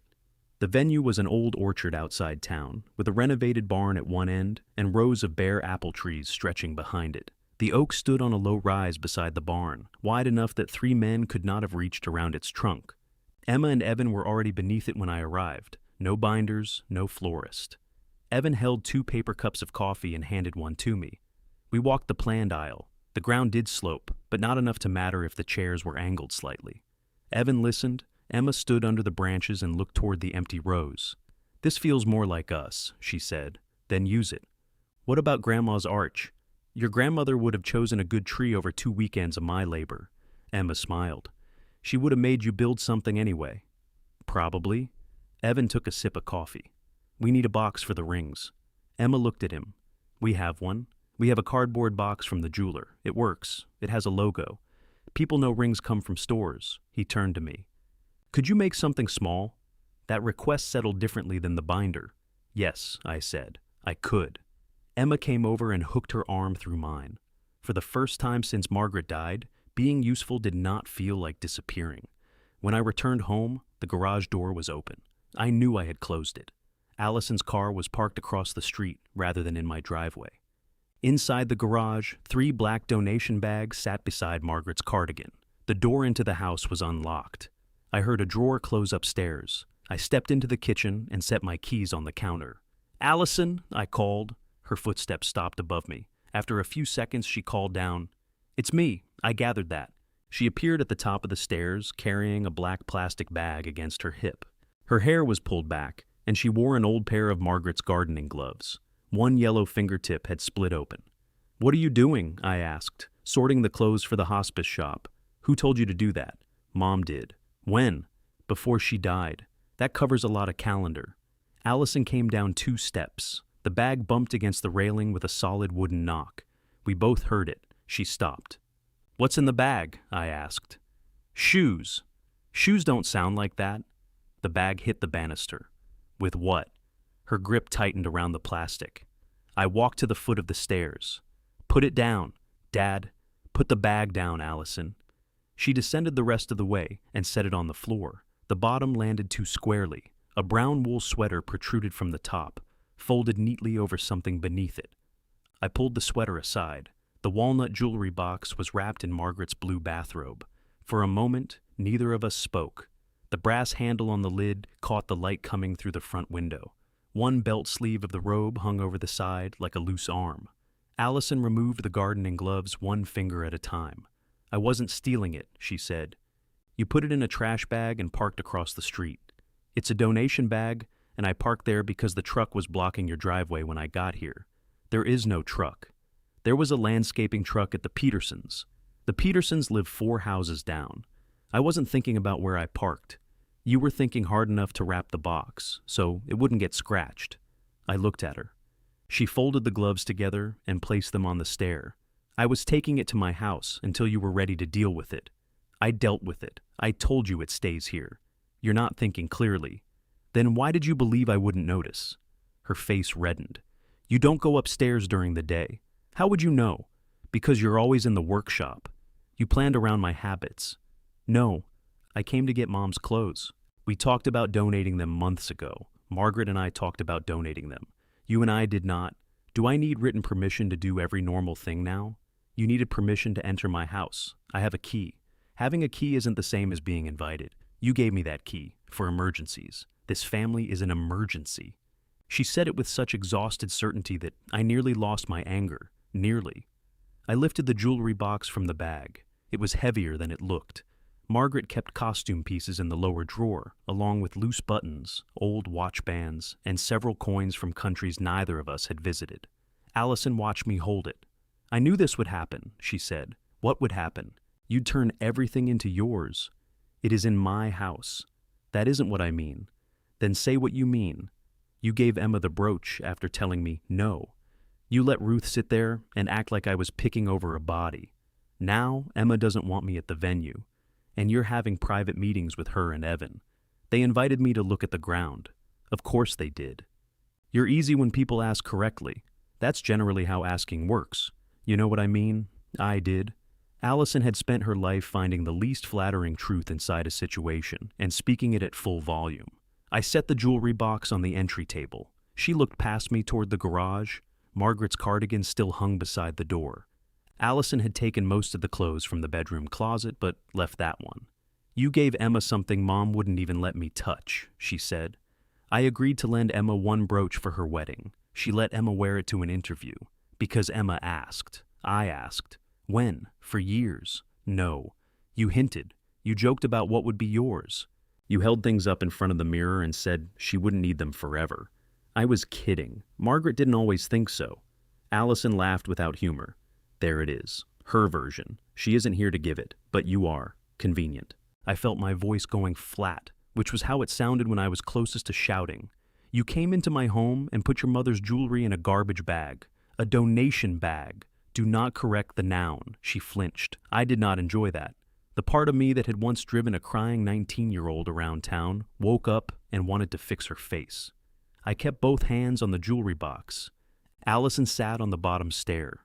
For the first time, I noticed how tired she looked. There were shadows beneath her eyes. and a small red mark crossed the bridge of her nose where her glasses had rested. I wasn't going to keep all of it, she said. That is not the point. I was going to catalog everything, photograph it, make sure nothing disappeared. Who was going to make it disappear? She stared toward the kitchen. Ruth? I asked. Emma? Me? People change after somebody dies. Yes. You could meet someone. The words sat there, ugly and embarrassed. It has been 3 weeks, I said. I'm not saying tomorrow. Then when? I don't know, a year, 2 years? You could decide you want a fresh start. Some woman could come in here and wear mom's things because you don't understand which ones matter. I stared at my daughter. Do you hear yourself? I watched it happen to Denise's father. I don't know Denise's father. That doesn't mean it doesn't happen. Margaret's jewelry is not safer with the person currently removing it without permission. Allison looked down at her bare hands. You were always going to choose somebody else. Over you, somebody easier. Ruth, Emma, a woman you haven't met yet. Mom did the same thing. The house went quiet around us. The refrigerator hummed in the kitchen. Outside, a leaf blower started and stopped. This is about the garnet ring, I said. Her head came up. Emma told you. You told Emma. That wasn't her story to repeat. It wasn't yours to pass down as proof that Margaret didn't love you. I never said she didn't love me. You said she never trusted you. She didn't. You took her ring after she told you not to. I was 19. You were not confused about the word no. I lost 1 ring, Dad. 1. And she treated me like I would empty her drawers for the rest of my life. You are sitting beside a bag you put her jewelry box in. That is not fair. It is exactly fair. She stood. I was trying to protect it. You were trying to make sure nobody could tell you no again. Her eyes filled, but this time anger did not burn the tears away. They ran down her face, and she wiped them with the heel of her palm. She never forgave me, she said. That isn't true. You didn't see how she looked at me. I lived with her, and I was her daughter. Yes, you were both there. You can both have been hurt. I apologized. I paid for the ring. You paid part of what it cost. Because you told me that was enough. That stopped me. Allison laughed once through her tears. You don't remember? I remembered. Margaret had wanted Allison to work through the summer and repay the full value. I told Margaret the punishment was excessive. I told Allison to give us half from her savings and said I would handle the rest. What I handled was waiting until Margaret grew tired of arguing. I told you Mom was being emotional, Allison said. I told you she hated me, and you said she was overreacting. I shouldn't have said that. You made me think you were on my side. I was trying to calm you down. You made her the bad one. The sentence came from Ruth in a different shape. Allison learned your no was soft and Margaret's no was mean. I gripped the edge of the table. Yes. Allison blinked. Yes, I said again. I did that. She seemed almost disappointed that I admitted it. I did it more than once, I continued. Your mother would set a boundary. You would come to me. I would soften it because I wanted the house quiet and I wanted you to like me. Then Margaret had to enforce it alone. That doesn't make what she did okay. No, she held grudges. Yes. She could make one mistake feel like your entire personality. Yes. Allison wiped her face again. Then why are you defending her? I'm not defending everything she ever did. I'm telling you I helped create the pattern you're angry about. And now you get to become strict because she's gone. No. Now I have to say the no myself. She looked at the jewelry box between us.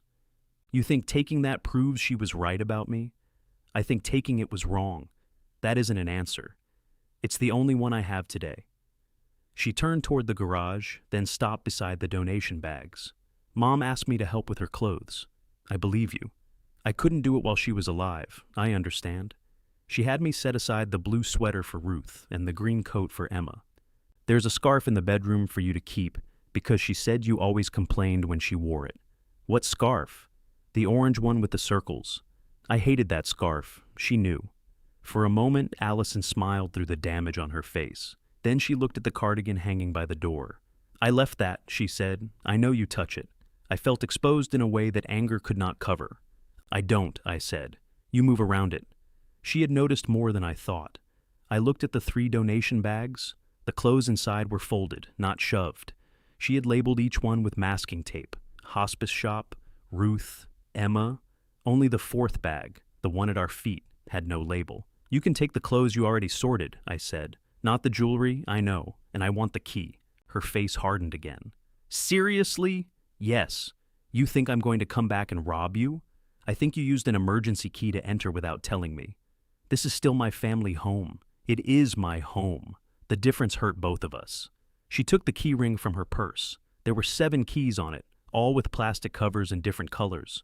She worked my brass house key free and placed it beside the jewelry box. Anything else? She asked. You're not sorting the rest of the house, so Ruth gets to? No. Emma? No. I'll decide when I'm ready. By yourself. At first. She nodded, once. There. You finally said it. Said what? That you don't want me here. For now, I don't trust you here alone. Her mouth trembled. Mom was right. You always did know how to make somebody else say the cruel part. She picked up the 3 labeled bags and carried them into the garage. I did not help her. At the door, she turned back. She asked for me that last night, she said. I know. I was in the parking lot. I know that too. I couldn't come inside. I had spent weeks refusing to ask why. Allison looked toward the stairs. She didn't look like my mother anymore. No, I said, she didn't. I thought if I waited 10 minutes, I could do it. I said nothing. Then Derek came out and said it was over. Her face folded. I crossed the space between us, but when I reached for her, she stepped back. Don't, she said. You don't get to comfort me after taking her side. She carried the bags out. I watched her load them into the SUV and drive away. The cardigan shifted in the air from the open garage, one red sleeve moving gently against the wall. I closed the door. Then I carried Margaret's jewelry box upstairs with her old blue robe still wrapped around it. When I set it on the dresser, something tapped against the wood inside. A necklace, a button, a ring. Any small thing could make that sound. I did not open it. Downstairs, Allison's house key lay beside the wedding binder. For 38 years, I had mistaken being between the people I loved for holding them together. Now, there was nobody between us at all. I found the key again the next morning when I moved the wedding binder to make breakfast. It was a plain brass key, worn smooth around the teeth. Allison had carried one to our house for 21 years. She had used it to water plants, meet repairmen, bring Margaret soup, and once let herself in at midnight because she was certain she had left her wallet under our couch. I put it in the kitchen junk drawer between a dead flashlight and 3 rolls of tape. My phone rang while I was buttering toast. Derek said, "She told me." I sat down. Which part? All of it, I think. That depends on who was talking. She said she took the jewelry box. She wrapped it in Margaret's robe, put it in a black bag, and entered the house without telling me. She said she was sorting clothes. She sorted clothes. She also took the box. I'm not defending that. You sound like you're warming up. Derek exhaled. I'm trying to understand what she thought she was doing. So am I. She came home with 3 bags and cried in the garage for half an hour. I looked toward our garage door. The cardigan hung on the other side. She told me she couldn't go into the hospital room that last night, I said. I know. Did you know she was in the parking lot? I sat with her. That made me angry in a direction I hadn't expected. Why didn't you bring her inside? You think I didn't try? I rubbed one thumb along the edge of the table. She kept saying she needed 5 minutes, he continued. Then she needed 5 more. Margaret's breathing had changed. I told her there wasn't time, but she couldn't make her legs move. I could have gone down. She made me promise not to get you. Why? She said you'd look at her the way Margaret did. I stopped rubbing the table. How did Margaret look at her? Like she knew Allison was running away. The toast had gone cold. I pushed it aside. Derek lowered his voice. She thinks the last thing her mother knew about her was that she couldn't come through the door. That doesn't make taking the jewelry right. I know. Then stop attaching it to every explanation. Understanding something isn't forgiving it. Ruth said almost the same thing. Ruth's smarter than both of us. Don't tell her. I enjoy living. We were quiet for a moment. Are you going to tell Emma? He asked. No. Thank you. I'm also not lying if she asks. That's fair. Fair is doing too much work lately. Derek gave a tired laugh. Allison said she's done with the wedding. Meaning? She sent the vendors an email saying, Emma and Evan will handle all future decisions. That might be good. She canceled the memorial table. That is good. She also canceled dinner with Emma tonight and told her she finally understands her help isn't wanted. There it is. What? The hook inside the gift. Derek did not answer. I knew that hook. I had used quieter versions of it for years. I would say I didn't mind eating alone. then make sure the loneliness showed in my voice. Margaret called it martyr seasoning. "What do you want me to do?" I asked. "Nothing." "You called me to ask for nothing?" "I called because I didn't want you hearing a version from somebody else. I appreciate that. And because I need to know if this is permanent." "The key?" "Allison being shut out of the house." I looked toward the junk drawer. "For now, she does not come in unless I'm here." "How long is for now?" "I don't know. She'll hear that as forever. She hears most things at maximum volume. That doesn't answer me. No, it doesn't." After we hung up, I carried the cold toast to the trash, then changed my mind and ate it over the sink. Margaret hated wasted food. Grief had made her opinions louder, not quieter. In the workshop, the sewing cabinet drawer waited on my bench. I had fitted the new oak runner, but the old walnut side was split near the back where a screw had torn through. Replacing the entire side would make the drawer stronger. It would also leave me with a narrow strip of walnut darkened by years inside Margaret's cabinet. I removed the screws and worked the joint loose. The wood smelled faintly of cedar and machine oil. Margaret kept her good scissors in that drawer and threatened anyone who used them on paper. I cut around the damaged section, saving 2 clear pieces 6 inches long. Set side by side, they were large enough for the ring box Evan had requested. I drew the dimensions directly on the wood, then stopped. A ring box was not an arch. It was small enough to hold in one hand. It had been requested instead of assigned. Still, I called Emma. "Do you want walnut?" I asked when she answered. "Hello to you too." "For the ring box." "Oh." "Yes, I think." "You don't have to say yes because I already have walnut. What are the other choices? Maple, cherry, oak." "What would Grandma pick?" "Walnut." "Then why did you ask?" "Because you are not your grandmother." She was quiet. "Walnut," she said. "I want walnut." "All right." Mom told me about the jewelry box. The pencil in my hand rolled across the bench and hit the floor. "What did she tell you?" "That she went to sort clothes and tried to take it home. She said you treated her like a burglar and took her key." I picked up the pencil. She put the box in an unmarked donation bag and parked across the street. "Why?" "She said she wanted to protect it." "From what?" "Ruth." "Me? A future woman who might sweep into my life and seize the department store pearls." Emma did not laugh. "Did you yell at her?" she asked. "No." "That doesn't mean you weren't scary." "I know." "Did you tell her she couldn't come back?" "I told her she couldn't be in the house alone for now." Emma breathed out slowly. "She said you chose me over her. I chose to lend you one brooch. That's not how she means it." "I know. She's not coming to dinner tonight. I heard. She quit planning the wedding. I heard that too." "Dad called you?" "Yes." "Everybody talks to everybody except the person they're mad at. That is a family tradition." "I'm serious, Grandpa. So am I." She was silent long enough that I heard a door open on her end. Evan said something I couldn't make out. Emma answered him, then came back. "I asked her to step back," she said. "I didn't ask her to disappear. Those may feel like the same thing to her. I can't fix that." "No.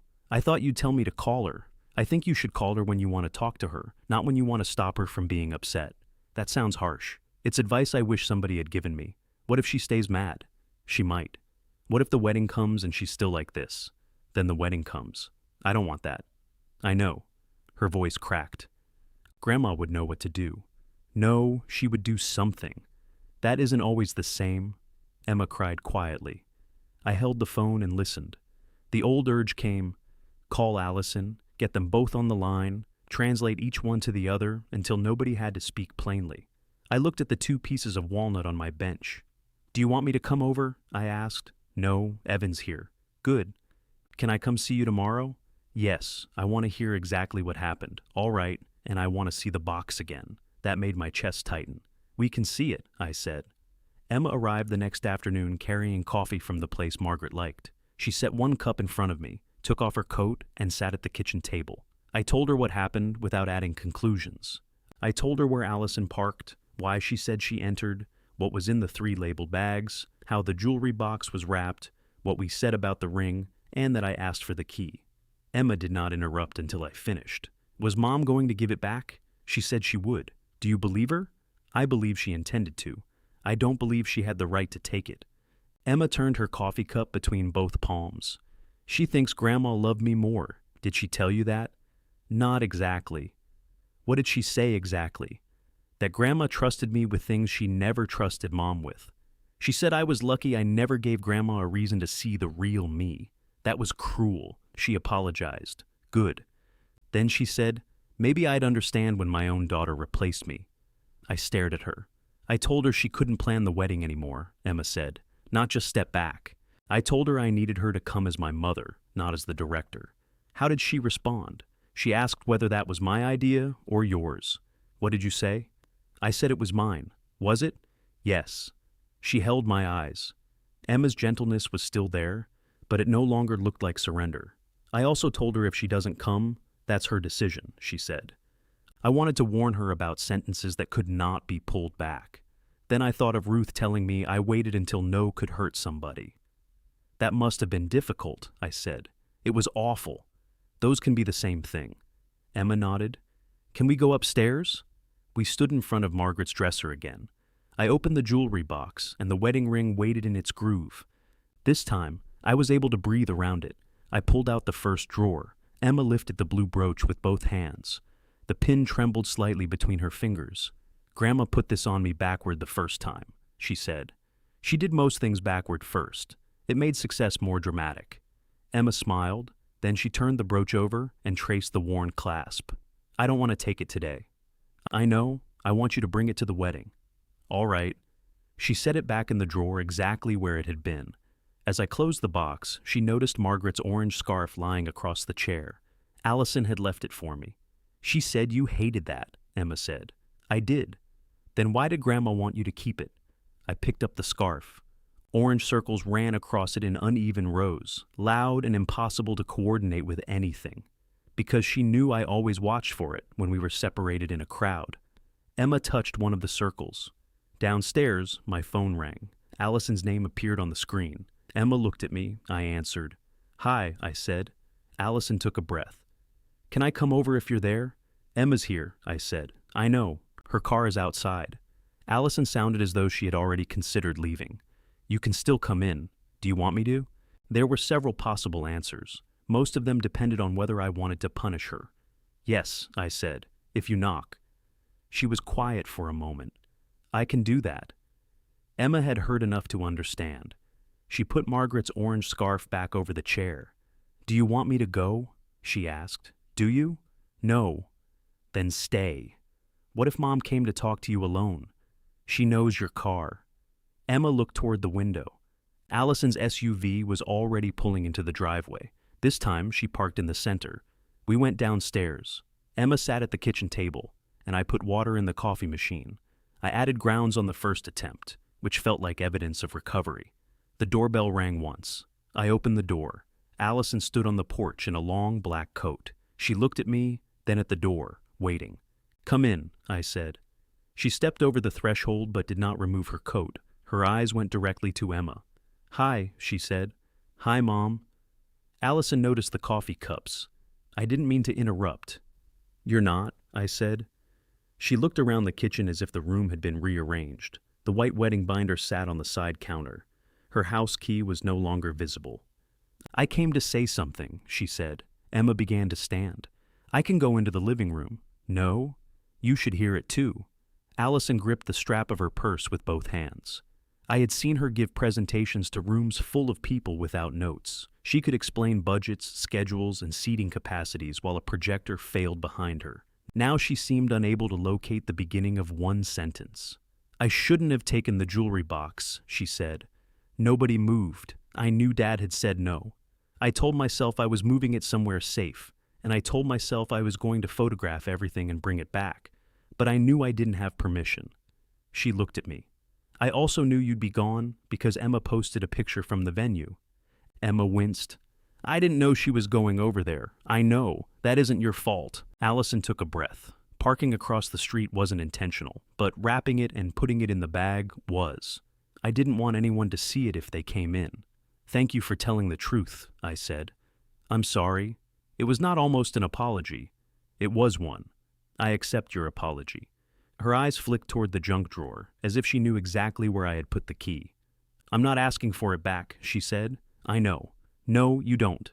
I practiced this twice, and both times you told me I couldn't have the key. Was I convincing? Very. Emma made a sound that might have been a laugh. Allison looked at her. I owe you one too, she said. What I said about you understanding when your own daughter replaced you was vicious. Yes, Emma said. Allison's face tightened. She had probably hoped for softer wording. I'm sorry, she continued. You didn't replace me. Grandma loving you didn't take something from me. Emma held her mother's gaze. Do you believe that? I'm trying to. The coffee machine hissed behind me. Allison looked toward it. Do I get coffee, or is this a brief visit? You get coffee. I poured 3 cups. Allison took hers black, though she normally used cream. Margaret had claimed people drank black coffee when they wanted witnesses to their suffering. Allison sat across from Emma. I took the chair at the end of the table, which made the arrangement feel official. I considered moving, then decided furniture did not need more influence. Emma wrapped both hands around her cup. I meant what I said about the wedding. I know, I want you there, as a guest, as my mom. What does that mean? It means I want you to get ready with me. I want you in the pictures. I want you to give a toast if you want to. I want to dance with you, but you don't want my help. I don't want you making decisions without me. Your florist needs answers. She has my number. Allison looked at me. Did you tell her to say that? No. Mom, I'm asking. You're accusing. Allison stared into her coffee. I don't know how to do nothing. I'm not asking you to do nothing, Emma said. I'm asking you to stop using work as permission to be in the room. Allison flinched. Emma did too, but she did not take it back. I was there before there was work, Allison said. I know. I planned your engagement dinner. You did. I found the venue. You found 6 venues. Evan and I chose one. I paid the deposit. Emma's face changed. You offered. I know I offered. Then don't use it as a vote. I'm not. You keep listing what you did, like I owe you the version you planned. Allison pushed her coffee away. Fine. I won't mention anything I've done. That's not what I said. It's what you meant. No, it isn't. I felt words gathering in my mouth. Explanations, translations, better versions of both their sentences. I drank my coffee instead. Allison noticed. You're enjoying this. No. You're sitting there letting her attack me. Emma said, I am not attacking you. I'm not talking to you. Yes, you are, I said. That's the problem. Allison turned toward me. You and Emma are having a conversation, I continued. I'm not going to decide which one of you means something different from what you said. You always did that for Mom. Yes? You told me when she was too angry to talk to me. Yes? You told her when I needed space. Yes? And now you're just stopping? I'm trying to. That's convenient for you. No. Convenient was being the kind one while Margaret enforced the limits. Emma looked at me. Allison went very still. I had not intended to discuss the old pattern in front of Emma, but hiding it would have been one more private translation. When you lost the garnet ring, I said, Margaret wanted you to repay the full cost. I told you she was being emotional. I told her you had learned your lesson. Then I waited until she gave up arguing. Allison's eyes dropped to the table. I did that throughout your life, I continued. I made her the strict parent and myself the safe one. When you were angry with her, I comforted you instead of helping you understand each other. You liked that I came to you, Allison said. Yes. The honesty embarrassed me more than I expected. You liked being my favorite. Yes. Emma looked between us. Grandma knew? Of course she knew, Allison said. She knew everything Dad pretended not to be doing. There was an old tenderness in the insult. Margaret had said nearly the same thing.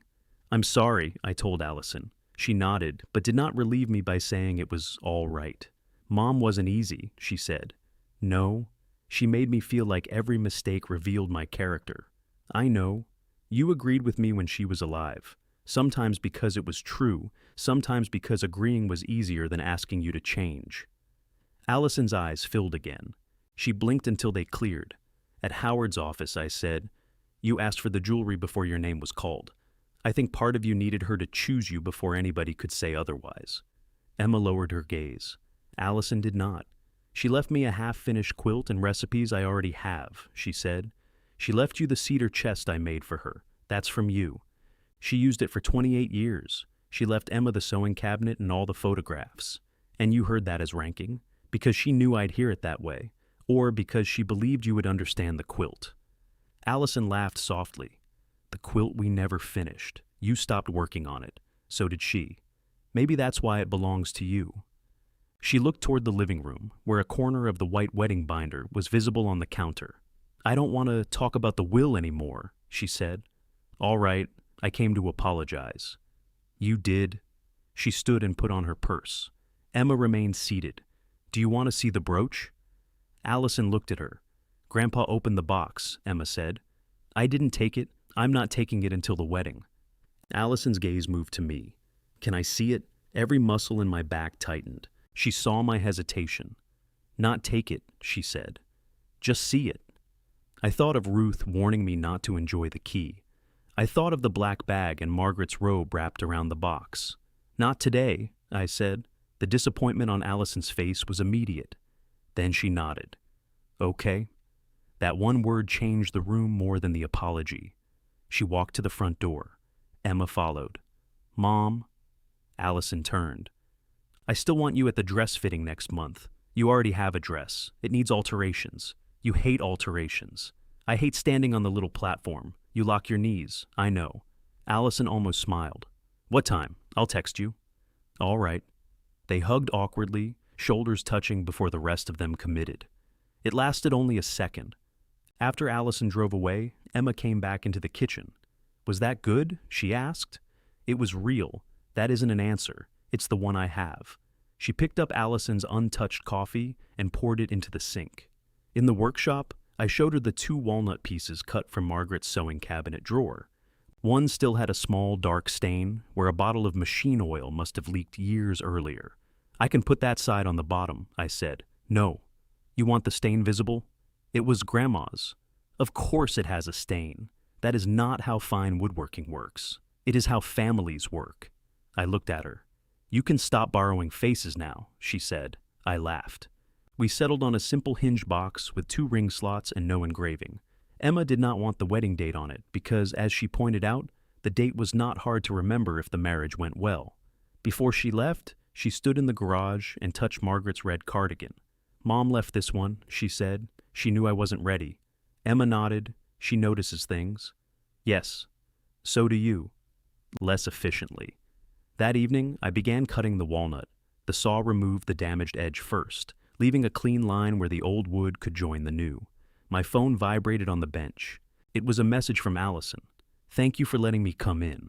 A second message appeared before I answered. "I would like to finish the quilt someday. Not now. Don't ask when." I typed, "Received." Then I erased it. "Whenever you're ready," I wrote. 3 dots appeared, disappeared, and appeared again.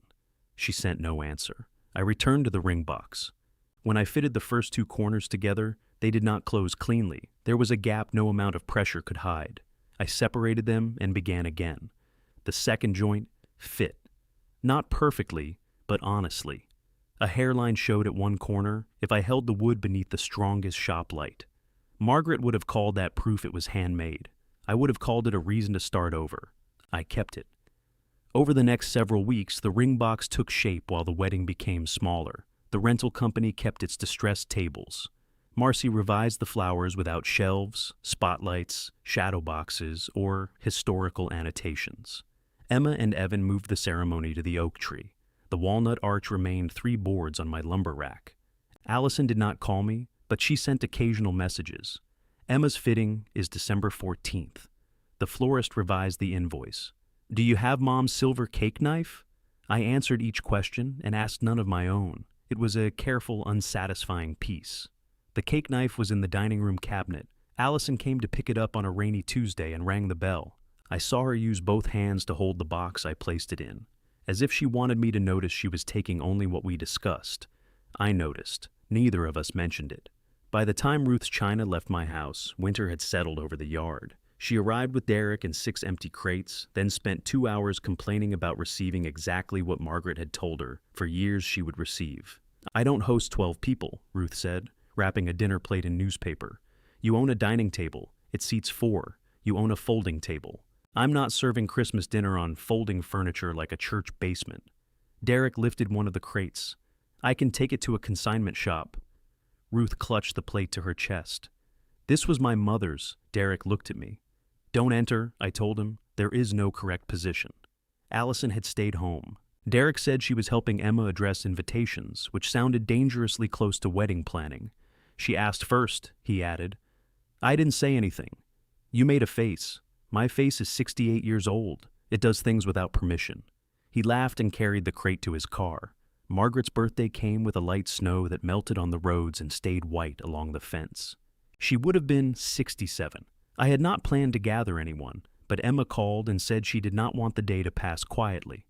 Before I could decide what that meant, I had invited Ruth, Allison, Derek, Emma, and Evan for dinner. I made Margaret's pot roast from the recipe binder I had copied before Allison took it.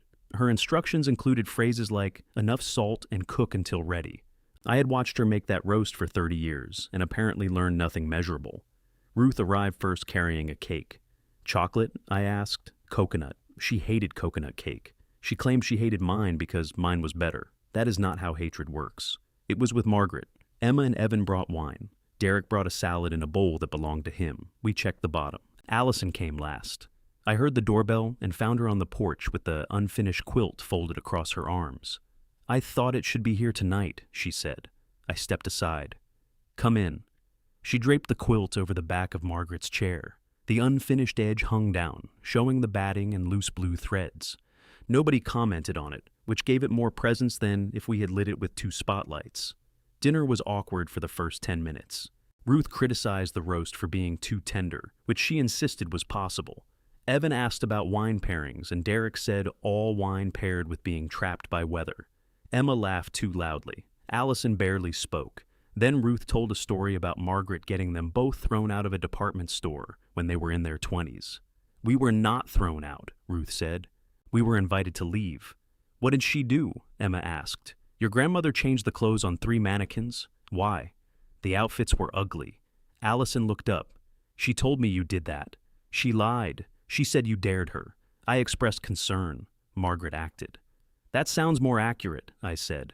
Ruth pointed her fork at me. You married her after that. I didn't know yet. You knew she'd been banned from Hartman's. I thought it made her interesting. The laughter came naturally then. Not relief exactly, more like recognition.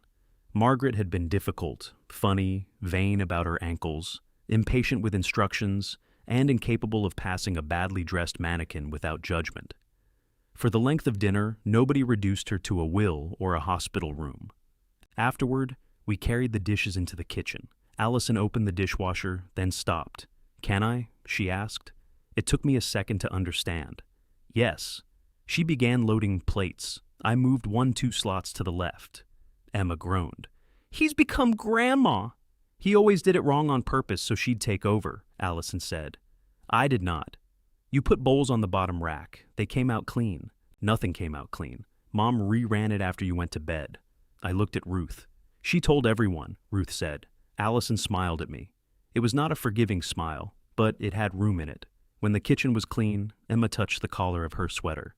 Can we talk about the brooch? Allison's smile disappeared. What about it? I asked. The seamstress wants to know exactly where I'm wearing it. She's worried the fabric won't support the weight. It weighs less than a quarter. She hasn't seen it. Allison dried her hands on a towel. The clasp is loose. I turned to her. How do you know? Mom complained about it. She wanted to get it repaired after Emma's interview and forgot. Emma said, I can wear it on my bouquet. No, Allison and I said together. She looked between us. Interesting. Allison folded the towel and placed it beside the sink. A jeweler can add a safety chain. I can repair a pin. She gave me a doubtful look. Wood and jewelry are not the same. Both involve small pieces and people blaming you when they break. Ruth came into the kitchen carrying the remainder of the coconut cake. Are we dividing valuables? No, all 3 of us said. Good, I'm taking the cake. I looked at Allison. Do you want to see the brooch? She did not answer immediately. Yes, she said, if you're ready. We went upstairs together. Emma followed, but Derek, Evan, and Ruth stayed below. I appreciated them for understanding that 6 adults around a jewelry box would become a committee. In the bedroom, I opened the top and pulled out the first drawer. Allison stood on the other side of the dresser with her hands at her sides. Emma reached in and lifted the brooch. The clasp is crooked, Allison said. I took it from Emma and turned it over. The pin stem had bent slightly and the old rotating catch did not close all the way. "Can you fix it?" Emma asked. "Yes." Allison leaned closer but did not touch. Mom used to put a tiny piece of eraser under the hinge when she closed it. She said it kept the pin straight. "That makes no mechanical sense," I said. "It worked." Those are different statements. I set the brooch on a folded handkerchief. In the open drawer, the bent silver bracelet lay beneath a strand of wooden beads. Allison saw it. Her eyes stopped there, but she did not reach. "That's the bracelet," she said. I knew which one she meant. I had bought it after she was born, when Margaret and I lived in an apartment over a dry cleaner and had $83 left after rent. The bracelet cost $12. Its silver had dulled, and the clasp had been replaced twice. Allison looked away first. "Can I ask what you're going to do with it?" she said. "Not yet." She nodded. "Okay." Again, no argument. No claim disguised as tradition. I closed the drawer after removing the brooch. Downstairs, Allison helped Ruth into her coat. Ruth objected to help while deliberately holding both arms behind her. At the front door, Allison looked at me. "Thank you for letting me see it. Thank you for asking." The exchange was stiff enough to support a roof, but it was ours. I repaired the clasp the next day under a magnifying lamp. Allison had been right about the eraser. A tiny square, compressed near the hinge for years, had kept the stem from shifting. I replaced it with a proper spacer and added a fine safety chain that could fasten behind the fabric.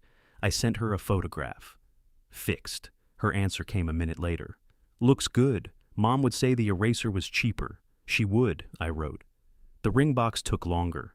I lined it with blue velvet from a scrap Margaret had kept in the sewing cabinet. The stain Emma wanted visible became a dark crescent on the bottom. Inside, 2 narrow slots held the rings upright. When I showed it to Evan, he turned it over in both hands. "This came from the drawer?" "Part of it." "Emma's going to cry? That isn't the standard I usually work toward."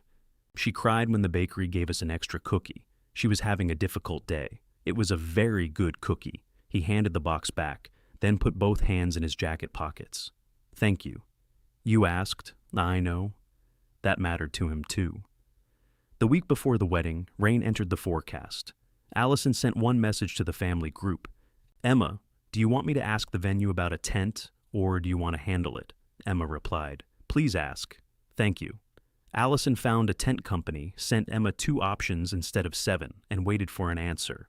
When Emma chose the cheaper one, Allison did not explain why the other was better, at least not in the group message. The rain moved to Friday, then Saturday morning, then disappeared from Sunday's forecast altogether.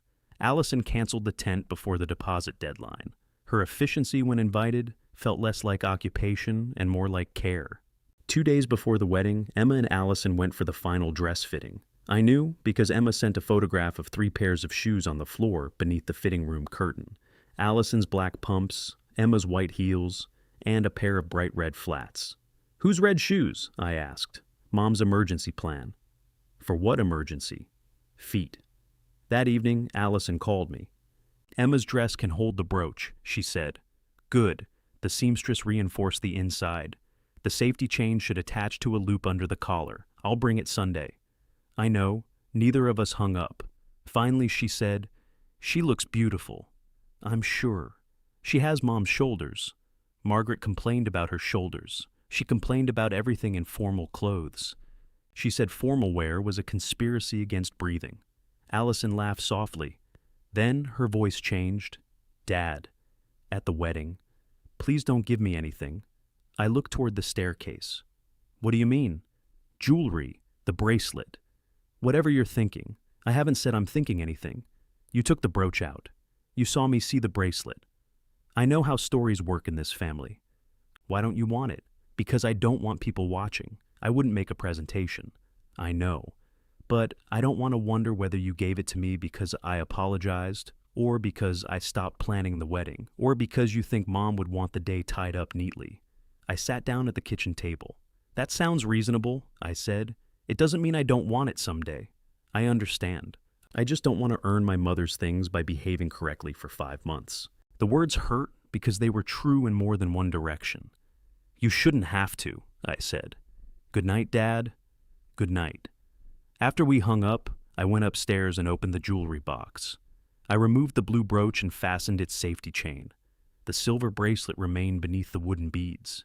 I had imagined giving it to Allison before the ceremony. I had imagined explaining the apartment over the dry cleaner, the $83, Margaret holding their newborn daughter beneath a flickering kitchen light. In my imagined version, Allison understood everything at once. Margaret would have distrusted any story. That neat. I closed the drawer and carried only the brooch downstairs. On my workbench, the walnut ring box waited beside it, small enough to hold what had actually been asked for.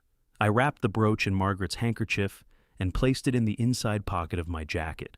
The ring box went into a small cloth pouch Emma had given me, though the walnut was already finished well enough to survive a pocket. I checked both 3 times before leaving. At the orchard, the grass was damp but firm.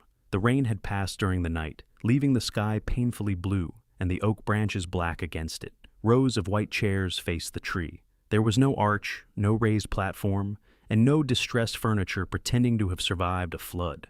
It looked beautiful. I stood at the end of the aisle longer than necessary, testing the ground with the heel of my shoe. "Don't start," Emma called from the barn. She leaned out through a side door wearing a white robe with her hair pinned in sections around her head. "I'm checking the slope. You checked it 4 months ago. Ground moves? Not that much. You hired me for my expertise. I invited you as my grandfather. That explains the lack of payment." She disappeared inside.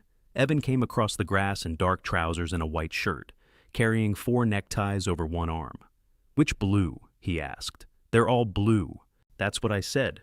One was navy, one had tiny gray dots, one was pale enough to be mistaken for a napkin, and the last one was close to the color of Margaret's brooch.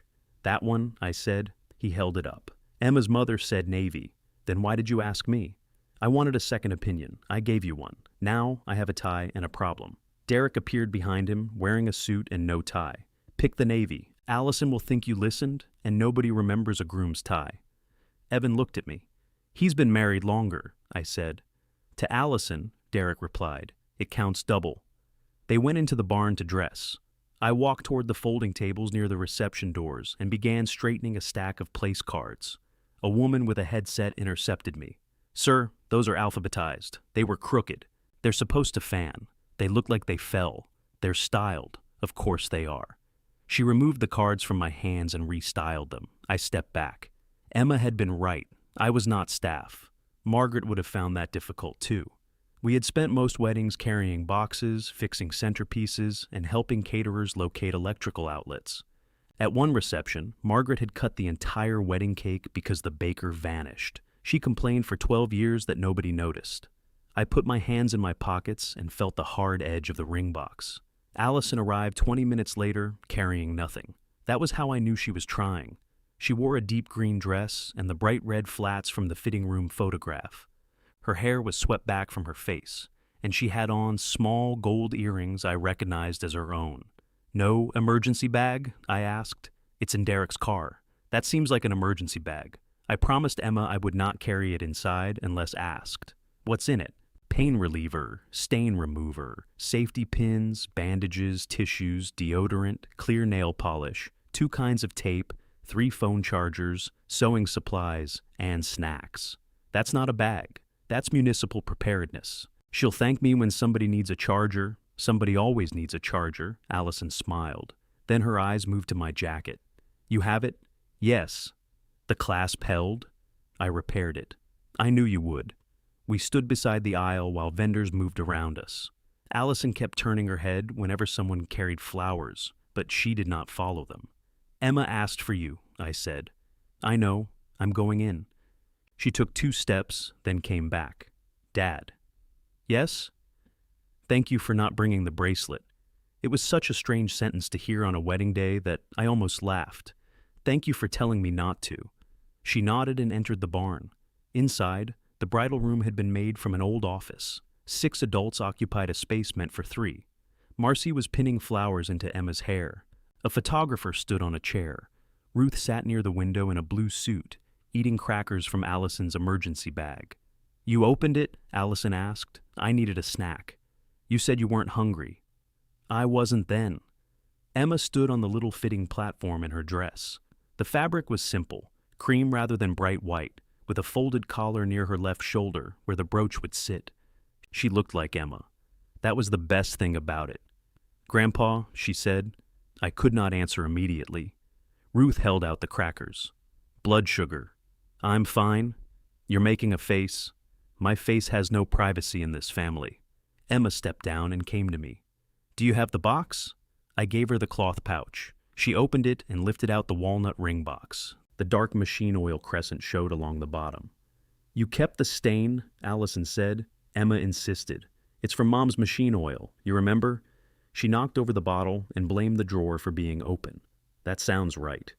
Emma ran her thumb over the mark. It's perfect. It has a visible corner gap. It's perfect with a visible corner gap. Evan's sister came to take the rings and box to him. She was 34, serious, and held it with both hands after I told her where the wood came from. Then I took the handkerchief from my jacket. The room quieted. I unfolded it and held the blue brooch in my palm. The enamel looked brighter in the window light, though one flower remained rubbed nearly white. Emma touched it with one finger. Mom, will you pin it? Allison did not move. You want me to? You know how. Her eyes came to mine. I handed her the brooch. For the first time since Margaret died, Allison held one of the pieces she had asked for at Howard's office. Nobody had read her name. No document had granted it. She had been asked to perform one small act for her daughter. Her hands trembled. Let me see the loop, she said. Emma turned slightly. Allison slid the pin through the reinforced fabric, secured the rotating catch, and fastened the safety chain to the hidden thread loop. She checked it twice. It's pulling a little, she said. Marcy leaned closer. I can adjust the flowers. No, Emma said. It's fine. It should sit higher. Mom? Allison removed her hands. It's fine. Emma looked at herself in the mirror. Margaret's blue brooch rested against the cream fabric. It did not make her present. It did not explain her absence. It was simply one familiar thing held where we could see it. Allison stood behind Emma in the reflection. You look beautiful, she said. Emma turned and hugged her. The photographer lifted her camera, then lowered it again. I liked her for that. The ceremony began beneath the oak tree at 4. Derek walked Emma down the aisle. Allison sat in the first row beside an empty chair, holding one framed photograph of Margaret, the one with the burned pie and oven mitts. No shelves surrounded it. No jewelry lay under spotlights. I sat beside Ruth. Move over, she whispered. There's plenty of room. Your knee is in my space. Our knees are 6 inches apart. I can feel its intention. We shifted as the music started. Emma and Evan stood under the bare branches. The ground held. The chairs did not sink.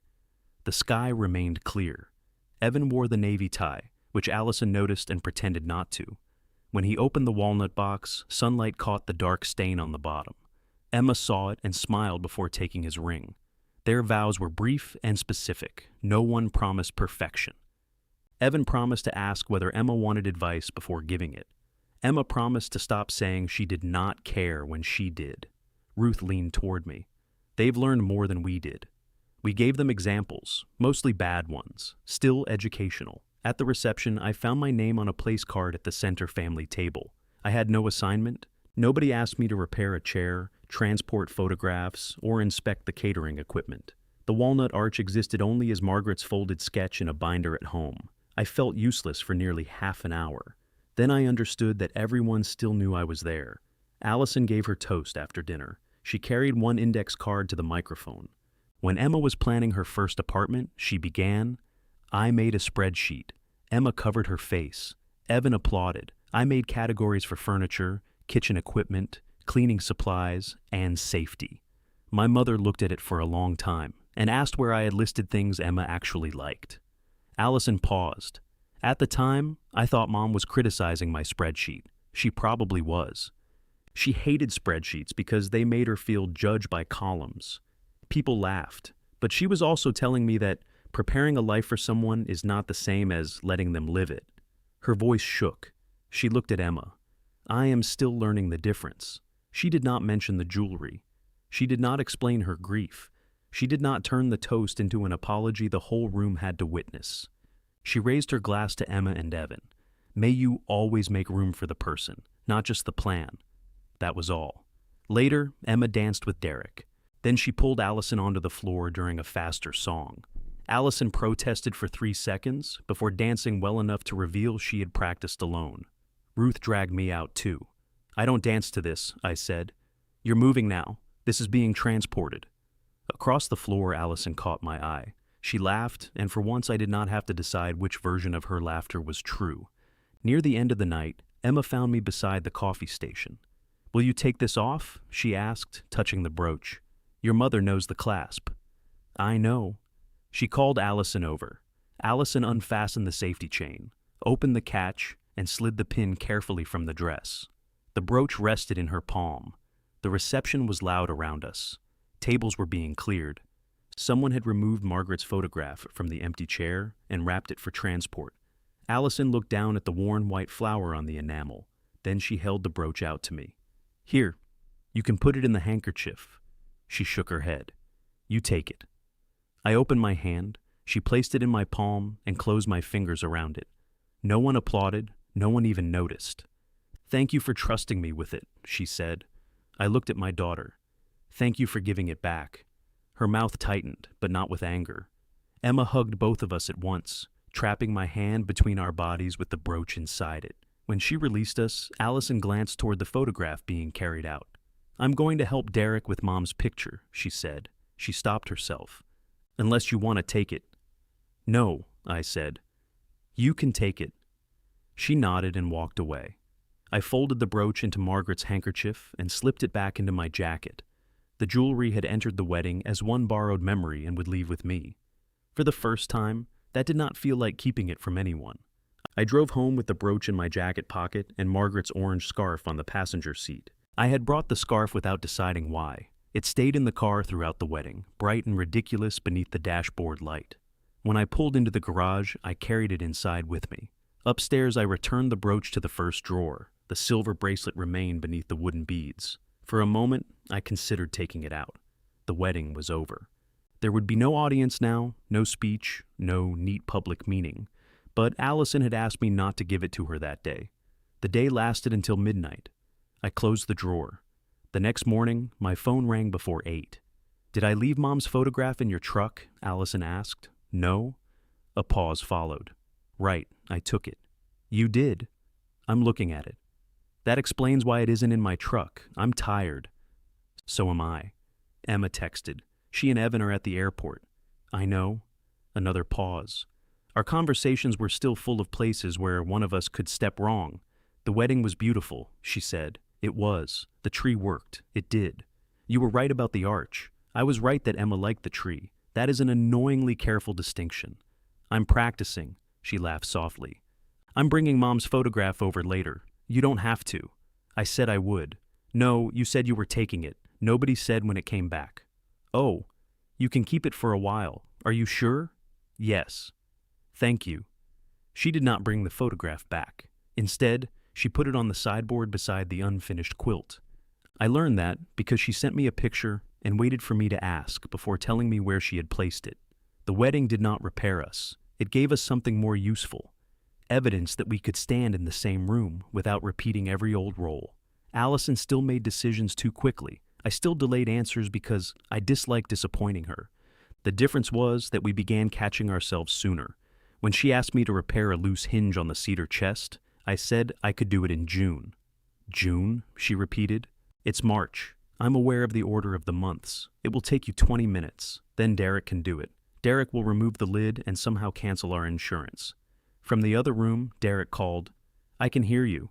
Good, Allison said. I repaired the hinge in June. Nobody died from the delay.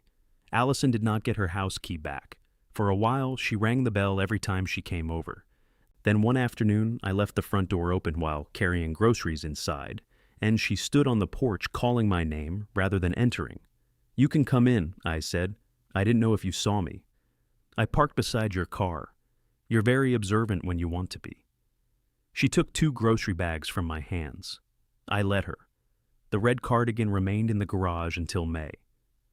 One warm morning, I removed it from the hook and washed it.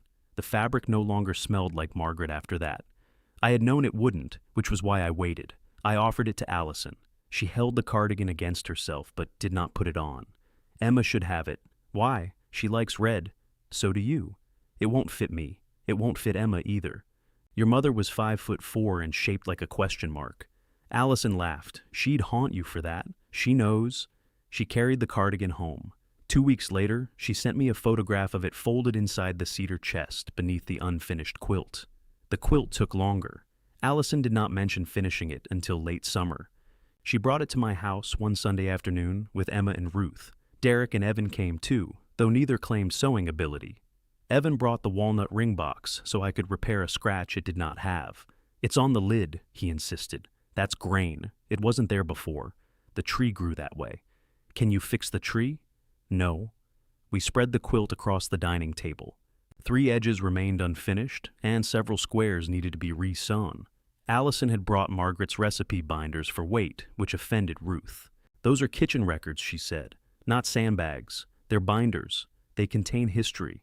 They contain 6 versions of potato salad." "Exactly." Emma threaded needles. Allison sorted the remaining fabric. Ruth sat under the best lamp and announced that everyone else's stitches were too large. I watched from the kitchen until Allison noticed. "You can help," she said. "I don't sew. You have 2 functioning hands. I'm not licensed." "Mom said you repaired her wedding dress." I stapled the hem inside the car. Emma looked up. "She told me that was hand-stitched." "Your grandmother understood reputation." Allison placed a square of yellow fabric in front of an empty chair. "Sit down, Dad." I sat. She showed me how to make a small running stitch. Mine wandered. Ruth said it looked intoxicated. We left it in anyway. The quilt became a reason to gather without pretending the gathering itself had healed anything. Sometimes Allison and I argued. Once, she moved a section I had already pinned, and I accused her of taking over. She accused me of waiting until everyone had worked for an hour before announcing that I disliked the layout. We were both right. We stopped for coffee, apologized, and returned to the table. Margaret's absence changed during those afternoons. It did not shrink. It became less interested in occupying every chair. As October approached, the maple began dropping leaves against the fence again. I raked them into one pile and watched the wind move half of it across the yard. Margaret had been right to complain. It was personal. The anniversary of her death fell on a Thursday. I did not want a formal memorial. Allison did not create one. She called 3 days beforehand and asked whether I wanted company. "Yes," I said. "What kind?" "Dinner? At your house?" "Yes." "Do you want me to organize it?" I considered the question. "I want you to bring the pot roast," I said. "The one you ruined on Mom's birthday." "I did not ruin it. Ruth ate twice. Ruth eats competitively. Bring the roast. Anything else?" "No." "Okay." It was the first family dinner Allison had ever attended with one assigned task. She brought the roast. Ruth brought biscuits. Emma and Evan brought wine. Derek carried the quilt, now finished, in a plain cardboard box. We placed it across the back of Margaret's chair, with the red cardigan folded on one corner. Nobody made a speech. After dinner, Ruth and Derek argued about whether the dishwasher was overloaded. Emma and Evan went into the living room to examine old photographs. Allison stood at the sink rinsing the roasting pan. I dried my hands. "Come upstairs with me," I said. She turned off the water. "Why?" "I want to show you something." Her eyes searched my face. "Jewelry?" "Yes." She set the pan in the rack and followed me. At the bedroom door, she stopped. "Do you want me in there?" "I asked you to come." "I know, I'm checking." "Come in, Allison." She entered. Margaret's slippers were no longer beside the bed. I had put them in the hospice donation box in August. The lotion and safety pins were gone from the dresser. The jewelry box remained. I opened it. Allison stood with her hands clasped in front of her. She had learned not to reach, but the restraint had begun to look painful. "I don't want this box to become a test," I said. "What does that mean?" "It means I don't want you waiting for me to decide you have behaved well enough to earn your mother." Her eyes moved toward the first drawer. "I was afraid that's what we were doing," she said. "So was I. I also know I gave you reasons not to trust me." "Yes." She looked at me, surprised by the direct answer. "I'm not going to pretend you didn't," I continued. "You tried to take the box after I told you no. You made plans with it before Margaret was buried. That hurt me." "I know, but I used your mother's anger to protect myself for years. I let you believe every boundary came from her, and every comfort came from me. That hurt both of you." Allison nodded. "I know that now too." I pulled out the first drawer. The blue brooch rested beside the leaf-shaped earrings. The pearls lay above it. The silver bracelet was still partly hidden beneath the wooden beads. I lifted the bracelet. It was lighter than I remembered. The silver had darkened in the grooves, and the repaired clasp did not quite match. "I bought this the week after you were born," I said. Allison looked at it, but not at me. "We lived over that dry cleaner on Walker Street. Your mother cried every afternoon because the machines downstairs made the floor vibrate, and she was convinced the noise bothered you. She told me the apartment was peaceful. Your mother lied about many things for dramatic effect." Allison smiled through gathering tears. "We had $83 after rent," I continued. "This cost $12. Margaret said I was irresponsible. She wore it constantly, for years, until the clasp broke, the first time." Allison reached toward it, then stopped. "Why are you telling me now? Because this story begins with you." Her face folded, though she did not look away. "I don't want it because I behaved correctly," she said. "You didn't." A laugh broke through her, crying. "I'm serious, Dad." "So am I. This is not payment for returning the brooch. It is not a prize for giving a restrained wedding toast. It is not proof Margaret loved you most." "I know." "Do you?" "I'm trying to." I held the bracelet out. At Howard's office, she had asked for Margaret's jewelry before her name was called. Now she waited, hands still at her sides, until I said it. "Allison." She opened her palm. I placed the bracelet in it. Her fingers closed slowly around the silver. "Are you sure?" she asked. "Yes." She turned it over and examined the mismatched clasp. "Did you repair this?" "Twice." "It's crooked. It functions." "That isn't the same thing." "No," I said, "it isn't." She laughed again and wiped her face with her free hand. "Thank you. You're welcome." She did not put the bracelet on. She held it as if wearing it too quickly would turn the moment into the kind of claim she no longer wanted to make. "What happens to the rest?" she asked. "I don't know yet."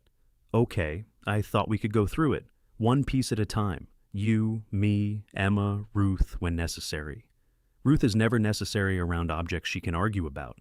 That has never stopped her." Allison looked into the drawer. "I know a story about those wooden beads." "So do I. Mom told me hers was the true version. She was wrong." "Can I hear yours?" We carried the jewelry box downstairs. Everyone gathered around the kitchen table, though Ruth claimed she had no interest and chose the closest chair. Emma brought a notebook. Derek found more coffee. Evan moved the finished quilt away from the cups. Allison sat beside me with the silver bracelet resting in front of her. She waited while I opened the box. I picked up the wooden beads and told my version first. Allison interrupted twice. Ruth corrected both of us. Emma wrote down all three. The jewelry was not divided that night. We only began.